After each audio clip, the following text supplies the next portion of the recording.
அனைவருக்கும் வணக்கம். நம்ம பொதுவாக எல்லா நாளுமே நமக்கு ஒரு இனிமையான நாள்.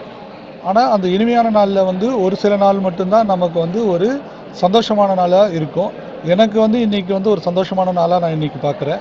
ஏன்னா ஒரு மாணவர்களோட ஒரு உரையாடல்ன்றது ஒரு மிகப்பெரிய ஒரு சந்தோஷமான ஒரு விஷயம். எனக்கு இந்த வாய்ப்பை ஏற்படுத்தி கொடுத்த நம்ம அம்பத்தூர் கவர்மெண்ட் ஐடிஐ உங்களுக்கு இந்த சமயத்தில் நான் நன்றி தெரிவிச்சுக்கிறேன். இன்றைக்கி நான் என்ன தலைப்பை பற்றி நான் இங்கே டிஸ்கஸ் பண்ண வந்திருக்கேன்னா, இன்றைக்கி எலக்ட்ரானிக்ஸ் இண்டஸ்ட்ரி ஒரு மிகப்பெரிய ஒரு ரெவல்யூஷனை க்ரியேட் பண்ணிகிட்டு இருக்குது. ஸோ இந்த எலக்ட்ரானிக்ஸ் இண்டஸ்ட்ரிக்குள்ளே நம்ம மாணவர்கள் எப்படி வேலைக்கு உள்ளே வரணும், அதுக்கு என்னென்னலாம் நம்ம முதல்ல தயார்படுத்திக்கணும் தங்களை, அந்த தயார்படுத்துறதுக்கான ஒரு வழிமுறைகள் பற்றி இங்கே டிஸ்கஸ் பண்ணுறதுக்கு தான் நான் இங்கே இன்றைக்கி வந்திருக்கேன். நம்மளுடைய தலைப்பு நான் என்ன சூஸ் பண்ணியிருக்கேன்னா, a pathway to electronics industry. அதாவது நம்ம எலக்ட்ரானிக்ஸ் இண்டஸ்ட்ரிக்கு போகக்கூடிய நமக்கு ஒரு வழிமுறைகள், அதை பற்றி நான் இங்கே சொல்ல வந்திருக்கேன். ஸோ இன்றைக்கி உலகத்தில் இருக்கிற எல்லா ஒரு கண்டுபிடிப்புகளுக்கும் நமக்கு மிக சிறப்பாக நமக்கு அமைஞ்சிருக்கிறது எலக்ட்ரானிக்ஸோடைய பேக்ரவுண்டு. ஸோ எலக்ட்ரானிக்ஸ் பேக்ரவுண்ட் இல்லாமல் இன்றைக்கி நம்ம எந்த ஒரு கண்டுபிடிப்புலையுமே நம்ம இந்த அளவுக்கு உலகத்தில் இருக்கிற விஷயத்தை சாத்தியப்படுத்தியிருக்க முடியாது. ஸோ அந்த எலக்ட்ரானிக்ஸ் நமக்கு அவ்வளோ மிகப்பெரிய ஒரு அற்புதமான ஒரு விஷயமாக நமக்கு கிடச்சிருக்கு. இந்த எலக்ட்ரானிக்ஸ் இண்டஸ்ட்ரியில் நம்ம மாணவர்கள் வேலைக்கு போகணும். அப்போது நம்ம வேலைக்கு போகிறதுக்கு முன்னாடி இப்போ நம்ம எந்த யுகத்தில் இருக்கிறோம், அதாவது தொழில் யுகம்னு சொல்லுவாங்க. இப்போ நம்ம எந்த தொழில் யுகத்தில் இருக்கோம் அதை பற்றி நம்ம இங்கே டிஸ்கஸ் பண்ண போகிறோம். தொழில் யுகம்னா என்ன? இப்போது நமக்கு இண்டஸ்ட்ரி 1.0, 2.0, 3.0, 4.0 அப்படின்னு நம்ம சொல்கிறோம். இப்போ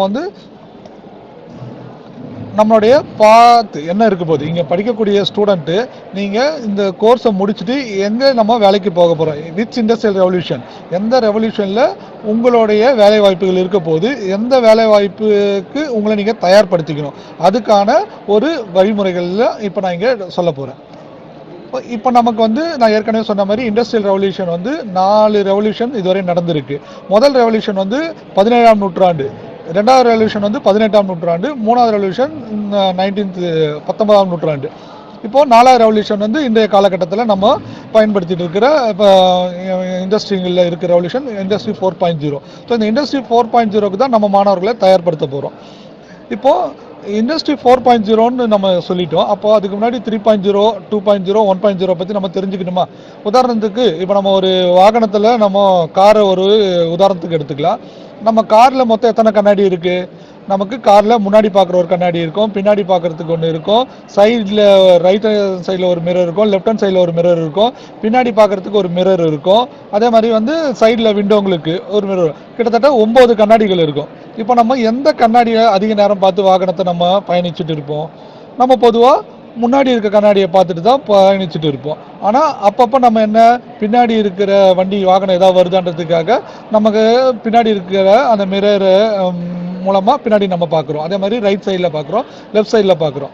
அப்போது எதுக்காக நான் இது ஒரு உதாரணத்துக்கு சொன்னேன்னா, நம்மளுடைய தொழில் புரட்சி 4ஆம் யுகம் 5ஆம் யுகம்லாம் போயிட்டே இருக்குது. அப்போ போயிட்டு இருக்க சமயத்தில் நம்ம 3ஆம் யுகம்னா என்ன, 2ஆம் யுகம்னா என்ன, 1ஆம் யுகம்லாம் என்ன பண்ணாங்க, அதை பற்றி நம்ம தெரிஞ்சுக்கணும். அதை பற்றி நம்ம டிஸ்கஸ் பண்ணுறதுக்காக இப்போது இங்கே ஒரு சின்ன ஒரு எக்ஸாம்பிளோட சொல்ல போகிறேன்.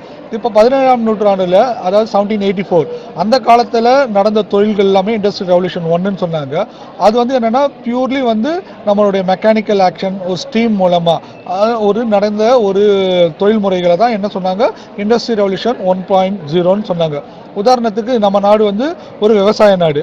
அந்த 17ஆம் நூற்றாண்டில் நம்ம விவசாயம் பண்ணும்போது, உதாரணத்துக்கு ஒரு 10 ஏக்கர் நிலத்தில் நான் விவசாயம் பண்ணணும்னா, அப்போது அதுக்கு நீர் பாசனம், அந்த நீர் பாசறதுக்கு நான் என்ன ஒரு கிணத்துலேருந்து தண்ணியை சேர்ந்து எடுத்து ஊற்றணும், இல்லைனா ஒரு விலங்குகள் மூலமாக எடுத்து பண்ணணும். அப்போது ஒரு நாளைக்கு ஒரு ஏக்கர் 2 ஏக்கரை நான் நீர் பாசனம் பண்ணுறதுக்கு எனக்கு அதிக நேரம் தேவைப்படும். அப்போது ஒரு 10 ஏக்கருக்கு நான் நீர் பாசனம் பண்ணணும்னா குறைஞ்சது ஒரு 2-3 நாள் தேவைப்படும். அப்போ மட்டும்தான் நான் என்ன பண்ண முடியும், மொத்த நிலத்துக்கு நீர் பாச முடியும். அது ஃபஸ்ட்டு இண்டஸ்ட்ரியல் ரெவல்யூஷனில் நடந்த ஒரு தொழில் முறையை பற்றி நான் இங்கே சொல்கிறேன். இப்போது 2வது ரெவல்யூஷன், அதாவது 18th செஞ்சுரி 18 நூற்றாண்டில் எலக்ட்ரிசிட்டி வந்து கண்டுபிடிக்கப்பட்டு எலக்ட்ரிசிட்டி பயன்பாட்டுக்கு வந்த நேரம், அதாவது 1870. அந்த காலத்தில் நடந்த தொழில்நுட்பத்தெல்லாம் என்ன சொன்னாங்க, தொழில் வளர்ச்சி எல்லாம் என்ன சொன்னாங்க, இண்டஸ்ட்ரி 2.0ன்னு சொன்னாங்க. உதாரணத்துக்கு நான் இப்போ சொன்ன அதே விவசாயத்தையே ஒரு எக்ஸாம்பிளாக எடுத்துட்டோம்னா, முதல்ல நம்ம நீர் பாசனத்திற்கு நம்ம மனுஷர்கள் நம்மளே வந்து கிணத்துல தண்ணி எடுத்து ஊற்றிருப்போம், இல்லை விலங்கு மூலம் ஊற்றிருப்போம். ஆனால் அடுத்த எலக்ட்ரிசிட்டி வந்த பிறகு அங்கே ஒரு மோட்டர்னு ஒரு கான்செப்ட் உள்ள நம்ம வந்ததுனால அதே விவசாயத்துக்கு அதே நீர் பாசனத்துக்கு என்னுடைய நிலத்துக்கு முன்னாடி வந்து மனிதர்களும் அது விலங்கு மூலமாக செஞ்ச வேலையை இப்போ நம்ம என்ன பண்ணுறோம், ஒரு எலக்ட்ரிக்கல் மிஷின் மூலமாக பண்ணோம். அதனால் வந்து என்ன, ஒரே நாள் என்னால் 10 ஏக்கரையும் நான் நீர் பாச முடிஞ்சுது. அதனால் என்ன நடந்தது, எனக்கு விவசாயிகளுக்கு என்ன நடந்தது, அங்கே அவங்களுக்கு விளைச்சலும் அதிகமாச்சு, அதே சமயத்தில் நேரமும் குறைஞ்சிது.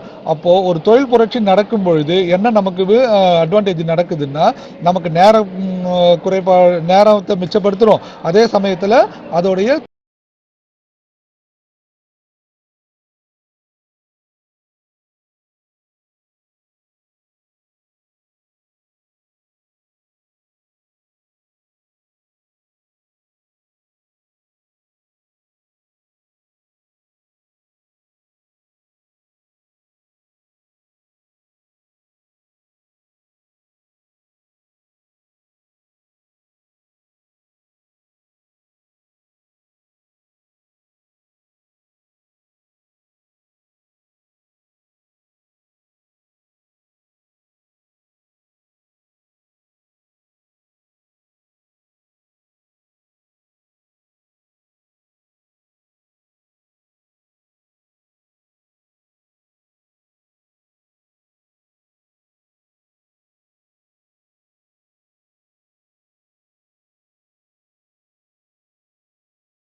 அந்த தொழில்நுட்பத்தை நோக்கி போக போறாங்க. ஸோ இதுதான் நம்ம கடந்து வந்த பாதைகள்.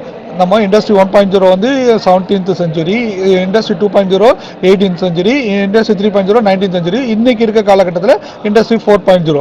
நீங்கள் இந்த காலகட்டத்தோடைய டைம் பீரியட் பாருங்களா, ஃபர்ஸ்ட் ரெவல்யூஷனுக்கும் செகண்ட் ரெவல்யூஷனுக்கும் கிட்டத்தட்ட வந்து ஒரு 90 வருஷம், அதே மாதிரி செகண்ட் ரெவல்யூஷனுக்கும் தேர்ட் ரெவல்யூஷனுக்கும் கிட்டத்தட்ட ஒரு 90-95 வருஷம் இருந்தது. ஆனால் இப்போ ஃபோர்த் ரெவல்யூஷனுக்கு டைம் பீரியட் பாருங்க, 1969லேருந்து இப்போ நம்ம 2000லேருந்தே நம்ம கம்ப்யூட்டர்ஸ் எல்லாம் யூஸ் பண்ண ஆரம்பிச்சிடும். மினிமம் ஒரு 40 இயர்ஸ் அந்த பீரியடுக்குள்ளேயே அடுத்த ரெவல்யூஷன் மாற ஆரம்பிச்சிருச்சு. இன்னும் மேலை நாடுகள்லாம் அடுத்த ரெவல்யூஷனுக்கும் போயிட்டாங்க, இண்டஸ்ட்ரி 5.0 நோக்கி போக ஆரம்பிச்சிட்டாங்க.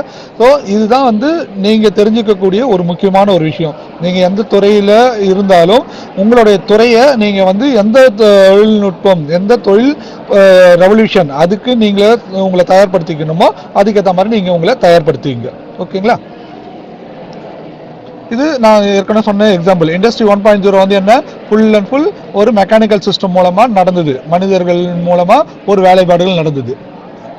இண்டஸ்ட்ரி 2.0 எலக்ட்ரிசிட்டி வந்த பிறகு நான் என்ன வரும்னு சொன்னேன், ஆட்டோமேட்டிக்காக நம்ம இதுக்கு ஒரு கன்வேயர், அந்த கன்வேயரில் ஒரு எக்ஸாம்பிளுக்கு இங்கே போட்டிருக்கேன், அந்த கன்வேயரில் ஒரு வெஹிக்கிள் இருக்குது, அது வந்து ஒரு செக் பண்ணிவிட்டு அடுத்த ஸ்டேஜுக்கு அனுப்புகிறாங்க. ஸோ எலக்ட்ரிக்கல் டிரைவ் வந்த பிறகு நம்ம வேலைப்பாடுகள் சுலபமாக முடியுது. இண்டஸ்ட்ரி 2.0.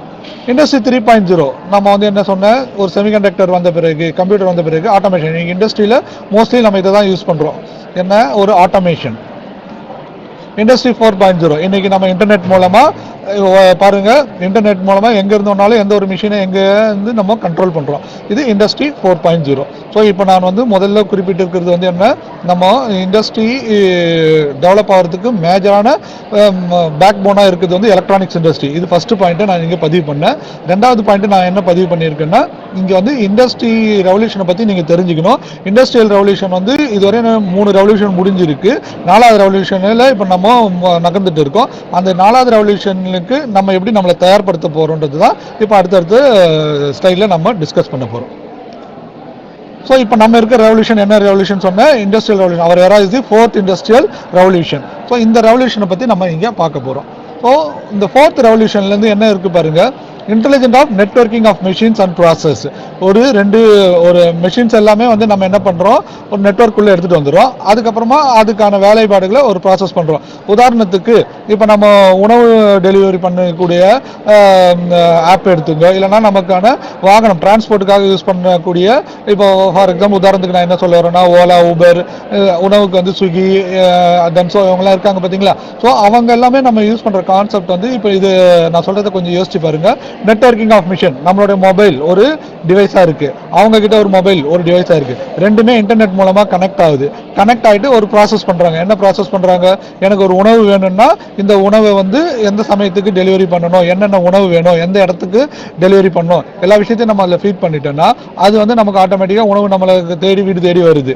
அதே மாதிரி தான் இந்த வாகனத்துக்கும், நம்ம ஒரு இடத்துல ஒரு இடத்துக்கு கடந்து போகணும்னா நம்ம என்ன பண்ணுறோம், வாகனத்தை வந்து புக் பண்ணுறதுக்கு அந்த கம்பெனியோட ஆப்பை யூஸ் பண்ணி நியர்பை கார் எங்கே இருக்குது, அந்த கார் எவ்வளோ டிஸ்டன்ஸில் நம்ம கிட்ட இருக்குது, எவ்வளோ நேரத்தில் வரும்னு தெரிஞ்சு நம்ம சூஸ் பண்ணிக்கிறோம். சூஸ் பண்ணிவிட்டு அது மூலமாக நம்ம வந்து அந்த கார் பிக் பண்ணிவிட்டு நம்ம போக வேண்டிய இடத்துக்கு நம்ம போய் சேர்றோம். ஸோ இது எல்லாமே என்ன, நம்ம ஒருத்தர் நேரடியாக யாரையும் பார்த்துக்கல, ஆனால் ஒரு மிஷினும் ஒரு நெட்வொர்க்கும் ஒரு ப்ராசஸ் பண்ணி கொடுக்குது பார்த்தீங்களா, அது மூலமாக நமக்கு தேவையான ஒரு விஷயத்தை அச்சீவ் பண்ணிட்டோமா.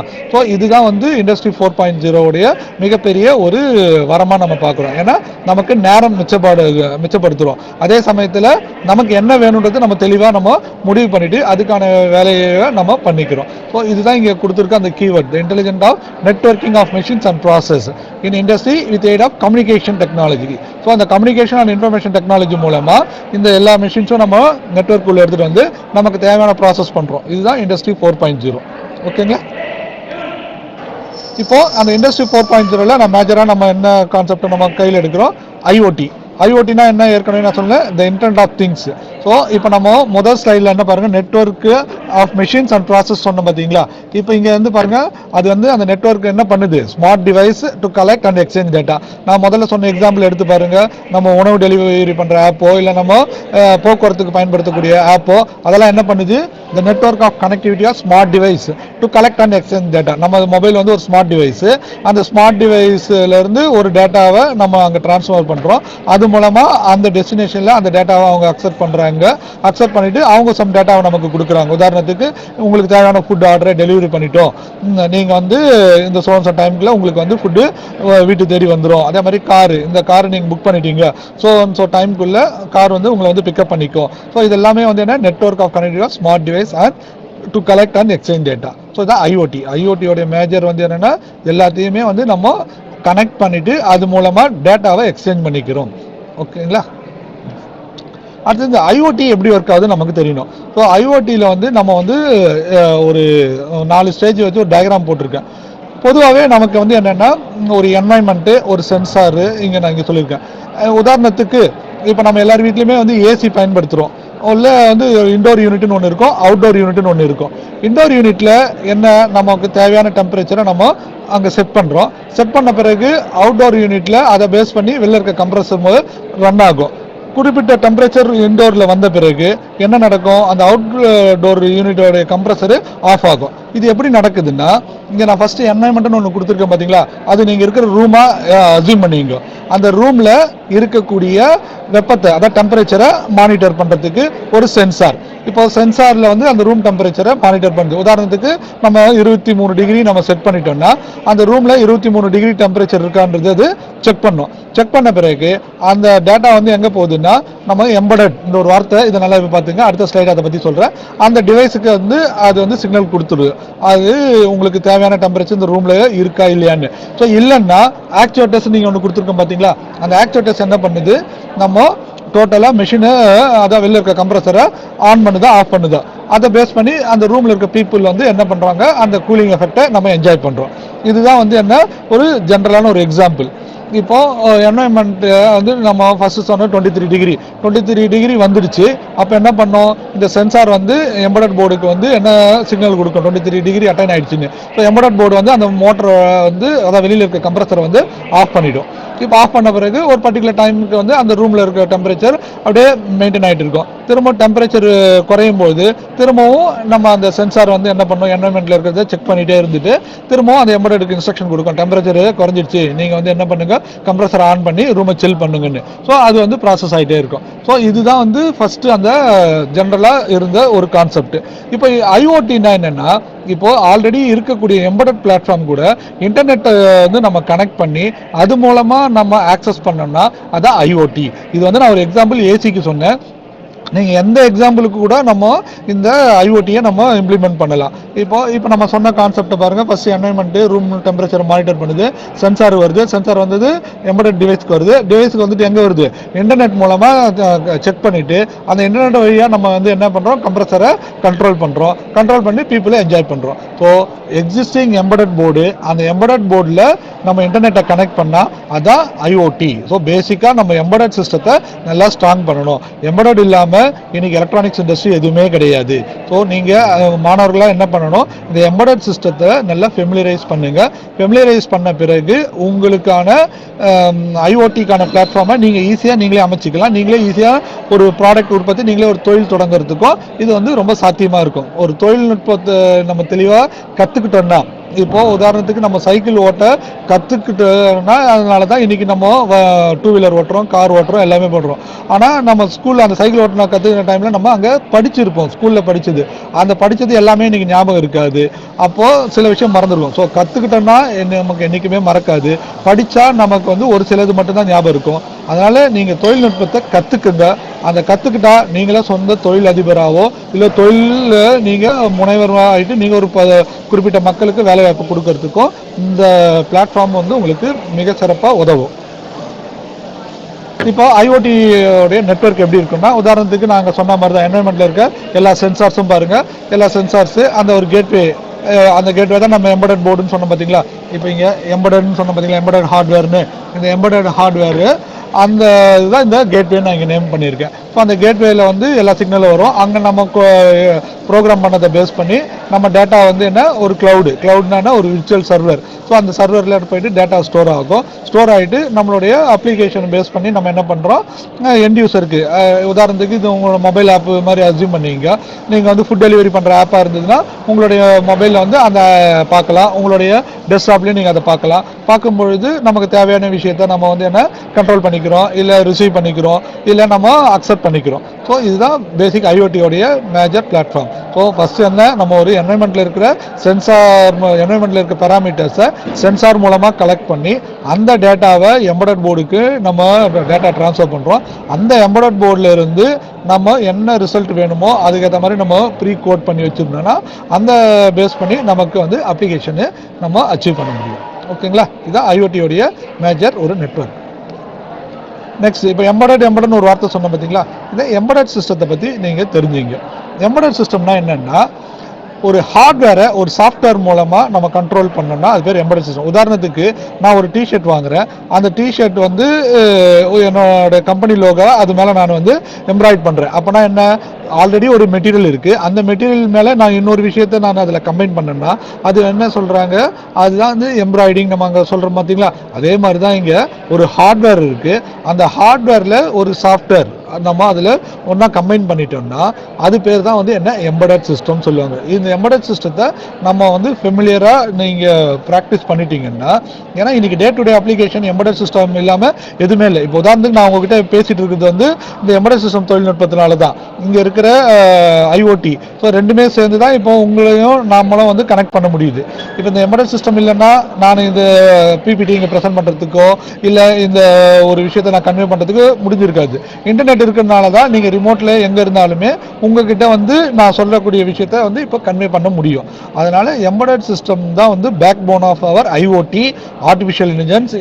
அப்கமிங் எந்த டெக்னாலஜி வந்தாலும் எம்படட் சிஸ்டம் தான் வந்து backbone. So as electronics engineer, as electrical engineer நீங்கள் என்ன பண்ணணும், நீங்கள் வந்து ஃபஸ்ட்டு வந்து எம்படட் பிளாட்ஃபார்மை வந்து நீங்கள் வந்து என்ன பண்ணணும், ஸ்ட்ராங் பண்ணணும். ஃபர்ஸ்ட் நீங்க எல்லாம் உங்களை நீங்க நம்பணும். நம்ம வந்து ஒரு இன்ஜினியர், உங்களுக்கான ஒரு நம்பிக்கை உங்களுக்குள்ள வரணும். இப்போ நம்ம ஐடிஐ படிக்கிறோம், ஐடிஐ படிச்சுட்டு அடுத்து நீங்க வந்து படிக்கலாம், diploma in electronics and communication engineering, diploma in electrical electronics, diploma in computer, எது வேணாலும் நீங்க போகலாம். அது முடிச்சு டிப்ளமா முடிச்சுட்டு நீங்க என்ன வரலாம், நீங்க பிஇ வரலாம், அதாவது பேச்சுலர் ஆஃப் இன்ஜினியரிங் வரலாம். பேச்சுலர் ஆஃப் இன்ஜினியரிங் முடிச்சுட்டு நீங்க என்ன பண்ணலாம், மாஸ்டர் ஆஃப் இன்ஜினியரிங் போகலாம். மாஸ்டர் ஆஃப் இன்ஜினியரிங் முடிச்சுட்டு டாக்டரேட் போகலாம், பிஹெச்டி போகலாம். ஸோ இந்த மாதிரி வந்து நீங்க ஐடிஐல இருந்து உங்களுடைய எஜுகேஷனுடைய ஸ்டெப்ஸ் வந்து அடுத்தடுத்து வாய்ப்புகள் நிறைய இருக்கு. ஸோ நீங்க இதெல்லாமே கத்துக்கிட்டு போனீங்கன்னா உங்களுக்கு தொழிலுக்கோ இல்லை நீங்க வேலை வாய்ப்போ உங்களுக்கு வந்து அவ்வளோ அற்புதமாக இருக்கு. ஏன்னா அவ்வளோ இண்டஸ்ட்ரிங்க இப்போ நமக்கு நம்ம இந்தியாவில் இருக்கு, நம்ம தமிழ்நாட்டில் இருக்கு. இதெல்லாம் பயன்படுத்தணும். இந்த எம்பெடட் சிஸ்டத்தை நீங்க ஃபெமிலியர் பண்ணுங்க. ஸோ நான் என்ன ஃபைனலாக கன்க்ளூட் பண்றேன்னா, எம்பெடட்ன்றது வந்து ஒரு கம்ப்யூட்டர், ஒரு ஹார்ட்வேர்ல ஒரு சாஃப்ட்வேரை நம்ம அதில் ஃபியூஸ் பண்ணிட்டோம்னா அது பேர் வந்து என்னன்னா எம்பெடட் சிஸ்டம். ஓகே, ஒரு ஸ்பெசிஃபிக் டாஸ்க். உதாரணத்துக்கு எம்பெடட் சிஸ்டத்துக்கு ஒரு நல்ல எக்ஸாம்பிள் சொல்லலாம். நீங்க எல்லாமே கால்குலேட்டர் யூஸ் பண்றீங்க பாத்தீங்களா, கால்குலேட்டர் வந்து என்ன பண்ணுது, வெறும் நம்மளுடைய அரித்மெட்டிக் ப்ராசஸ் பண்றதுக்கு யூஸ் பண்றோம். அதுல வந்து அதை தாண்டி வேற ஏதாவது நம்ம பண்றோமா, அரித்மெட்டிக்கோடைய கால்குலேஷன்ஸ் தான் நம்ம அங்கே யூஸ் பண்றோம். அது ஒரு எக்ஸாம்பிள் எம்பெடட் டிவைஸ்க்கு கால்குலேட்டர். நெக்ஸ்ட் நம்ம டிராஃபிக் சிக்னல்ல இருக்கு பாத்தீங்களா, signal light, red colour light, orange colour light, green colour light. இப்போ ரெட் கலர் லைட் வந்து என்ன, ஒரு குறிப்பிட்ட டைமுக்கு ஒரு ஃபார் எக்ஸாம்பிள் ஒரு 120 செகண்ட் எரியும். அடுத்தது ஆரஞ்சு கலர் லைட் வந்து ஒரு 30 செகண்ட்ஸ் எரியும். அடுத்தது வந்து கிரீன் கலர் லைட் வந்து ஒரு 120 செகண்ட்ஸுக்கு க்ளோ ஆகும்னா அதில் வந்து என்ன, ஒரு எம்பெடட் போர்டு. அது ஒரு ஸ்பெசிஃபிக் டாஸ்க்குக்காக அதை டிசைன் பண்ணியிருக்காங்க. ஏன்னா டிராஃபிக் சிக்னலை வந்து கண்ட்ரோல் பண்ணுறதுக்காக, டிராஃபிக்கை கண்ட்ரோல் பண்ணுறதுக்காக ஒரு லைட், சிக்னல் லைட்டு அங்கே இன்ட்ரடியூஸ் பண்ணி நம்ம டிராஃபிக்கை கண்ட்ரோல் பண்ணுறாங்க. அப்போ அது ஒரு ஸ்பெசிஃபிக் டாஸ்க்குக்காக யூஸ் பண்ணுறோம். அதே மாதிரி நான் ஒரு கால்குலேட்டர் ஒரு எக்ஸாம்பிள் சொன்னேன். கால்குலேட்டர் வந்து என்ன, அரித்மெட்டிக் ப்ராசஸ் பண்ணுறதுக்கான ஒரு டிவைஸ். ஸோ எம்பெடட்ன்றது என்ன, ஒரு சாஃப்ட்வேரை ஒரு ஹார்ட்வேர்ல நம்ம டெப்ளாய் பண்ணிட்டு ஒரு ஸ்பெசிஃபிக் டாஸ்க்கு நம்ம ரிசல்ட் கொடுக்குறோம் பாத்தீங்களா, அதுதான் எம்பெடட் சிஸ்டம். இது ஒரு எக்ஸாம்பிள் நான் சொன்னது. இந்த டிராஃபிக் லைட்டு, கால்குலேட்டர், இது மாதிரி நீங்க எது வேணாலும் சொல்லலாம். நம்ம வீட்டில் யூஸ் பண்ணக்கூடிய இண்டக்ஷன் ஸ்டவ், நீங்க யூஸ் பண்ற மொபைலு, நம்ம வந்து அடுத்தது வந்து நம்ம ஜெராக்ஸ் மிஷினு, இது எல்லாமே எம்பெடட் சிஸ்டம். அந்த எம்பெடட் சிஸ்டம் தான் நம்ம டே டு டே லைஃப்ல நம்ம கலந்து இருக்கு. இப்போ நான் சொல்றதெல்லாம் ஒவ்வொரு துறை, அந்தந்த துறையில நீங்க வந்து எக்ஸ்பர்ட் ஆனீங்கன்னா அந்தந்த துறையில உங்களுக்கு வேலை வாய்ப்பு இருக்கு. உதாரணத்துக்கு நான் கால்குலேட்டர் சொன்னேன், அந்த கால்குலேட்டர் பத்தி ஃபுல்லா தெரிஞ்சுன்னா கால்குலேட்டர் மேனுஃபேக்சர் பண்ற கம்பெனில நீங்க வேலைக்கு போகலாம். இப்போ நான் வந்து என்ன சிக்னல் லைட் சொன்னேன், சிக்னல் லைட் மேனுஃபேக்சர் பண்ற கம்பெனிக்கு நீங்க வேலைக்கு போகலாம். அதே மாதிரி ஸ்ட்ரீட் லைட் 6 மணி ஆனா நமக்கு ஈவினிங்ல லைட் எரியுது, மறுநாள் காலையில் 6 மணி ஆனா தன்னால ஆஃப் ஆகுது. அங்கேயும் என்ன எம்பெடட் சிஸ்டம் இருக்கு. அப்போ நீங்க அங்க நீங்க ஃபெமிலியர் ஆயிட்டீங்கன்னா ஸ்ட்ரீட் லைட் மேனுஃபேக்சரிங் பண்ற கம்பெனிக்கு போகலாம். ஜெராக்ஸ் மிஷின் ஒரு எக்ஸாம்பிளா சொன்னேன். ஸோ ஜெராக்ஸ் மிஷின் மேனுஃபேக்சரிங் பண்ற ஒரு கம்பெனிக்கே போகலாம். கார் இண்டஸ்ட்ரி, ஆட்டோமொபைல் இண்டஸ்ட்ரி, எவ்வளோ இண்டஸ்ட்ரி இருக்கு. ஸோ அந்த எம்பெடட் சிஸ்டம் ஒரே ஒரு சப்ஜெக்டை நீங்க தெளிவாக படிச்சீங்கன்னா உங்களுக்கு அவ்வளோ வேலை வாய்ப்புகள் உங்களுக்கு இருக்கு. ஸோ இந்த எம்பெடட் சிஸ்டத்தில் நம்ம வந்து ஒரு விஷயத்தை யூஸ் பண்ணுறோம், micro processor and micro controller. இப்போ நான் முதல் இதில் பாருங்க, இந்த எம்பெடட் சிஸ்டம் வந்து கம்பெனி கம்ப்யூட்டர் ஹார்ட்வேர் இது சாஃப்ட்வேர்னு கொடுத்துருக்கேன். அந்த எம்பெடட் சிஸ்டம் வந்து அதுக்குள்ள என்ன இருக்குன்னு சொல்லியிருக்கோம், இது மைக்ரோ ப்ராசஸர் இல்லை மைக்ரோ கண்ட்ரோலர்னு சொல்லுவோம். ஸோ மைக்ரோ ப்ராசஸர்ன்றது வந்து என்ன, மல்டி டாஸ்க் பண்ற ஒரு ப்ராசஸிங் யூனிட். இது மைக்ரோ கண்ட்ரோலர் வந்து என்ன, ஒரு specific task. So mostly embedded சிஸ்டத்தில் நம்ம வந்து மைக்ரோ கண்ட்ரோலரை யூஸ் பண்ணோம். பட் இப்போ இருக்கிற டெக்னாலஜியில் நம்ம மைக்ரோ கண்ட்ரோலரே வந்து என்னன்னா அடுத்தடுத்த ஸ்டேஜுக்கு போயிட்டோம். நம்ம ப்ராசஸர் ஸ்டேஜ் ஆர்ம்னு ஒரு ஆர்கிடெக்சர் எடுத்துட்டு வந்து அந்த ஆர்ம் ஆர்கிடெக்சரில் வந்து மல்டி ப்ராசஸிங் பண்ணக்கூடிய விஷயத்தை நம்ம எம்பெடட் சிஸ்டத்துக்குள்ள எடுத்துட்டு வந்துட்டோம். ஸோ இந்த மைக்ரோ கண்ட்ரோலர்ன்றது ஒரு மேஜர் திங். ஸோ இப்போ இதுக்கான டிஃபரன்ஸ் பாருங்க. மைக்ரோ ப்ராசஸர், இப்போ நம்ம வீட்டில் ஒரு பிசி நீங்கள் அசம்பிள் பண்ணுறீங்கன்னா ப்ராசஸர் தனியாக வாங்குவோம், ரேம் தனியாக வாங்குவோம், ரேம் தனியாக வாங்குவோம், அதே மாதிரி இன்புட் யூனிட் தனியாக வாங்குவோம், அவுட்புட் யூனிட் தனியாக வாங்குவோம். இதெல்லாமே சேர்த்தா தான் நம்ம என்ன சொல்கிறோம், கம்ப்யூட்டர்னு சொல்கிறோம். இங்கே பாருங்க, இந்த டயக்ராமில் தனியாக ப்ராசஸர் இருக்குது, தனியாக இன்புட் டிவைஸ் இருக்குது, தனியாக அவுட்புட் டிவைஸ் இருக்குது, தனியாக ரேம் இருக்குது, இது எல்லாமே தனித்தனியாக நம்ம வச்சு அதை சேர்த்தோம்னா அது பேர் தான் வந்து டோட்டலாக நம்ம ஒரு கம்ப்யூட்டர் சிபியூன்னு சொல்கிறோம் பார்த்தீங்களா. இது வந்து மைக்ரோ ப்ராசஸர். மைக்ரோ கண்ட்ரோலருக்குள்ள இது நான் சொன்ன அத்தனையுமே ஒரு சிங்கிள் சிப்புக்குள்ளே வந்துடும். நம்ம ரேம் இருக்கு, ராம் இருக்கு, ப்ராசஸிங் இருக்கு, இன்புட் இருக்கு, அவுட்புட் இருக்கு, சீரியல் கம்யூனிகேஷன் இருக்கு, பேரலல் கம்யூனிகேஷன், அதே மாதிரி நம்மளுடைய டைமர் எல்லாமே அதுக்குள்ளேயே இருக்கு. ஸோ அப்போ மைக்ரோ கண்ட்ரோலர் ஒரு மினி கம்ப்யூட்டர். அந்த ஒரு சின்ன ஒரு மைக்ரோ கண்ட்ரோலரில் நீங்கள் ப்ரோக்ராம் பண்ண கற்றுக்கிட்டீங்கன்னா நீங்கள் என்ன அப்ளிகேஷன் வேணாலும் நம்ம டெவலப் பண்ணலாம். நான் எப்படி பொதுவாக என்ன சொல்ல வரேன்னா, நம்ம சின்ன வயசில் குழந்தையா இருக்கும்போது ஒரு கதை சொல்லுவாங்க பார்த்தீங்களா, அலாவுதீனும் அற்புத விளக்கம்னு. அந்த அற்புத விளக்கம் நம்ம தேய்ச்சோன்னா என்ன நடக்கும், நமக்கு நம்ம என்ன கேட்குறோமோ அதுல இருந்து வர போதை நமக்கு கொடுக்குமா. அதே மாதிரி இந்த மைக்ரோ கண்ட்ரோலர்ன்றது நமக்கு வந்து ஒரு அற்புத விளக்கு மாதிரி. நீங்கள் அதுக்கு புரியுற மாதிரி நம்ம கோடிங் எழுதி நம்ம நமக்கு தேவையான அப்ளிகேஷன் நம்ம எடுத்துகிட்டு வந்துக்கலாம். ஸோ அதுதான் இதோடைய மேஜர் ஸ்ட்ரென்த். இன்னைக்கு நம்ம சேட்டலைட்லேருந்து சப்மரைன் வரையும் இருக்கக்கூடிய அத்தனை விஷயத்துலையுமே இந்த மைக்ரோ கண்ட்ரோலர் இந்த கான்செப்டை அங்கே யூஸ் பண்ணுறாங்க. அதான் விண்ணுக்கும் மண்ணுக்கும் கனெக்ட் பண்ணக்கூடிய ஒரே ஒரு எலக்ட்ரானிக்ஸோடைய பேக் போன் வந்து நம்ம எம்பெடட் சிஸ்டம். ஓகேங்களா? இந்த எம்பெடட் சிஸ்டத்தை நீங்கள் ஃபெமிலியரைஸ் பண்ணிட்டீங்கன்னா உங்களுக்கு உலகத்தில் எங்கே போனாலும் நீங்கள் வந்து வேலை வாய்ப்புகளை நீங்கள் உருவாக்கி கொடுக்கலாம். அதுக்கான தொழில் புரட்சியை நீங்களே வந்து ஏற்படுத்தலாம். ஸோ அதுக்காக தான் இந்த மைக்ரோ கண்ட்ரோலரை பற்றி கொஞ்சம் முக்கியமாக நான் இங்கே சொல்கிறேன். ஸோ எம்பெடட் சிஸ்டத்தோட அப்ளிகேஷன்ஸ் இப்போ நம்ம தினசரி என்ன அப்ளிகேஷன் யூஸ் பண்ணுறோன்றதை காட்டுறேன். ஸோ நான் ஆல்ரெடி நான் சொன்ன ஒரு example AC indoor unit and outdoor unit. So ஏசியில் இண்டோர் யூனிட்டு இங்கே வந்து என்ன ரூமில் இருக்கும், அவுட்டோர் யூனிட்னா நம்ம மொட்டை மாடியிலையோ இல்லை எங்கேயோ வெளியில் வால்லையோ ஃபிக்ஸ் பண்ணியிருப்போம். ஸோ ரூமில் இருக்க டெம்பரேச்சரை பேஸ் பண்ணி இந்த இண்டோர் யூனிட்டில் இருக்கிற சென்சார் போர்டு வந்து என்ன பண்ணோம், அவுட்டோரில் இருக்க இந்த கம்ப்ரஸருக்கு சிக்னல் கொடுத்து இந்த கம்ப்ரஸரை ஆன் பண்ணும். நீங்களாம் பார்த்துருப்பீங்க, ஃபேன் வந்து அந்த கம்ப்ரஸரில் இருக்க ஒரு ஃபேன் வந்து ஒரு குறிப்பிட்ட டைம் ஓடும், குறிப்பிட்ட டைம் நிற்கும். அப்படின்னா என்ன, அங்கே ஓடுச்சுன்னா என்ன உள்ளே வந்து நம்ம ஃபில் பண்ணிட்டு இருக்கு, ஓடலாம் என்ன பண்ணியிருக்கோம் உள்ளே நடந்ததை வந்து ஆஃப் பண்ணி வச்சுட்டு நமக்கு ஆல்ரெடி அந்த இருக்கிற டெம்பரேச்சரை மெயின்டைன் பண்ணிட்டு இருக்கோம் அந்த ரூமில். ஓகேங்களா? இது ஒரு எக்ஸாம்பிள். நெக்ஸ்ட் வந்து கார் ஆட்டோமொபைல் இண்டஸ்ட்ரி. இன்னைக்கு வந்து ஆட்டோமொபைல் இண்டஸ்ட்ரியில் வந்து இந்த எம்பெடட் பிளாட்ஃபார்ம் இல்லாமல் எதுவுமே கிடையாது. உதாரணத்துக்கு இப்போ நம்ம ஒரு கார் வந்து ஒரு 3 வருஷனாக ஜென்ரலாக எல்லா பிராண்டுமே பண்ணுறாங்க. ஒன்று வந்து என்ன பேசிக் வெர்ஷன், இன்னொன்று மிடில் வெர்ஷன், இன்னொன்று வந்து ஹையர் வெர்ஷன். அந்த ஒவ்வொரு வெர்ஷனுக்கும் நீங்கள் எல்லாத்தையும் பார்த்தீங்கன்னா காமனாக 4 வீலு, ஒரு இன்ஜினு, ஒரு ஸ்டேரிங்கு, ஒரு ஆக்சிலேட்டர், ஒரு பிரேக்கு, கிளச்சு, இது இருக்க போகுது. அதே மாதிரி ஸ்ட்ரக்சர் இருக்க போகுது. ஆனால் எது வந்து அவங்கள வந்து ப்ரைஸை டிஃபர் பண்ணுதுன்னா எங்கெங்கெல்லாம் ECU அதாவது electronics control unit extra add பண்ண வெஹிக்கிளோடைய கேட்டகரி மாதிரி அது மிடில் வெர்ஷனுக்கு மாறுது. மிடில் வெர்ஷன்ல இருந்து இன்னும் கொஞ்சம் எக்ஸ்ட்ரா ஃபீச்சர்ஸ் ஆட் பண்ணால் அது ஹையர் வெர்ஷனாக மாறுது. ஸோ எல்லாத்துக்குமே பேக் போன் வந்து என்னன்னா நம்மளுடைய எம்பெடட் சிஸ்டம், அந்த எலக்ட்ரானிக்ஸ் கண்ட்ரோல் யூனிட். இப்போ உதாரணத்துக்கு இப்போ நான் இங்கே கிளாக் வைஸ்லேருந்து சொல்கிறேன், இந்த இடத்துல இருந்து நம்ம டெலிமேட்டிக்ஸ். ஸோ ஒரு வாகனம் எங்கே இருக்குது நம்ம ரிமோட்ல இருந்தே கூட நம்ம பார்க்கலாம். ஸோ அதுக்கான சிஸ்டம் நம்ம காரில் இருக்கு. அதே மாதிரி வந்து கீலெஸ் என்ட்ரி. நம்ம காரில் வந்து என்னன்னா கீ போட்டுட்டு நம்ம ஆன் பண்ணிட்டு என்ட்ரி பண்ணணுன்ற அவசியம், உள்ள போகணுன்ற அவசியம் இல்லை. நம்ம ரிமோட் மூலமா ஆன் பண்ணி டோரை ஓப்பன் பண்ணிக்கலாம். இதெல்லாம் இப்போ வந்து ஹை எண்ட் மாடல்லாம் நம்ம ஃபேஸ் ரெகனைசேஷனை வச்சுட்டு வாய்ஸ் ரெகனைசேஷன் வச்சுட்டு அந்த கார் டோரு ஓப்பன் ஆகுது. ஸோ அதெல்லாம் வந்து அந்த கீலெஸ் என்ட்ரி. நெக்ஸ்ட் வந்து இன்டீரியருடைய நம்மளுடைய வென்டிலேஷனுக்கு, நம்மளுடைய ஏசிக்கு, நம்மளுடைய டெம்பரேச்சரு இதெல்லாம் மெயின்டைன் பண்ணுறதுக்கான விஷயம். அதாவது உள்ள வந்து நம்ம காருக்குள்ள ஒரு டெம்பரேச்சர் இருக்கும், நம்ம அட்மாஸ்பியரில் ஒரு டெம்பரேச்சர் இருக்கும் வெளியில். இப்போ நம்ம அந்த காருக்குள்ள நமக்கு தேவையான டெம்பரேச்சர் செட் பண்ணுறதுக்கான அந்த ஏசி யூனிட்ஸ் இருக்கு, அதே மாதிரி ஹீட்டர் இருக்கு. ஸோ இது எல்லாமே வந்து நமக்கு வந்து அந்த எலக்ட்ரானிக்ஸ் கண்ட்ரோல் யூனிட் மூலமாக நமக்கு உள்ள காருக்குள்ள நம்ம அதை என்ஜாய் பண்ணுறோம் அந்த ஃபெசிலிட்டிஸை. அதே மாதிரி ஆன்டி தெஃப்ட். நம்ம வாகனம் வந்து ஒரு இடத்துல இருந்து ஒரு இடத்துல யாராவது எடுத்துட்டு போயிட்டாங்கன்னா உடனே நமக்கு அலர்ட் கொடுக்கும். ஸோ அதுக்கான ஒரு இது இருக்குது. அப்புறம் ஓபிடி நீங்கள் எல்லாமே கேள்விப்பட்டிருக்கலாம், ஆன்போர்ட் டயக்னைஸ். இப்போ நம்ம உதாரணத்துக்கு காரில் வந்து நம்ம ஃபார் எக்ஸாம்பிள் வீல் அலைன்மெண்ட் போகிறோம், வீல் அலைன்மெண்ட் போகும்போது நம்ம டிரைவர் சீட்டு பக்கத்தில் அந்த டேஷ்போர்டு இருக்கும், அதுக்கு வந்து என்னென்னா ஒரு பெரிய ஒரு கனெக்டர் மாதிரி இருக்கும். அதுதான் நம்ம சார்ஜிங்க்குலாம் யூஸ் பண்ணுவோம். சம்டைம்ஸ் சிகரெட் லைட் இருக்குது, அது யூஸ் பண்ணுவோம். அந்த சார்ஜிங் அந்த இடத்துல வந்து தான் அது வந்து ஓபிடியோட கனெக்ட் பண்ணியிருப்பாங்க. ஸோ காருக்குள்ளே இருக்க அத்தனை எலக்ட்ரானிக் சிஸ்டத்தோடைய கனெக்டிவிட்டி அதில் வந்துடும். ஸோ அதிலிருந்து நம்ம என்ன பண்ணுவோம், நம்மளுடைய காரில் இருக்க எலக்ட்ரானிக்ஸ் யூனிட்டை நம்ம செக் பண்ணுவாங்க. உதாரணத்துக்கு நம்ம வீல் அலைன்மெண்ட்டை நம்ம பார்க்குறோன்னா வீல் அலைன்மெண்ட் பேலன்ஸை அது செக் பண்ணோம். ஸோ நம்ம காரோடைய டயர் வந்து ஒரு சைடில் சப்போஸ் தேஞ்சிருக்கு, ஏன்னா ரோடில் நம்ம அது கண்டினியூஸாக ட்ராவல் பண்ணுறோம். ஸோ ரோடோட சர்ஃபேஸ் வேரியாக இருக்கலாம், நம்ம பிரேக் பண்ண டைமில் அந்த டயர் சம்டைம் தேஞ்சிருக்கலாம். ஸோ அதனால் வந்து வீலோடைய பேலன்ஸு நமக்கு கொஞ்சம் டிஸ்டர்ப் ஆகும். அதை எந்த இடத்துல எவ்வளோ டிஸ்டர்ப் ஆகிருக்குன்றது பேஸ் பண்ணி நம்ம என்ன பண்ணுவோம், ஒரு அலைன்மெண்ட் வெயிட் அங்கே ஃபிக்ஸ் பண்ணுவாங்க. அதெல்லாம் உங்களுக்கு தெரிஞ்சிருக்கும், நீங்கள் எல்லாமே பார்த்துருக்கலாம்.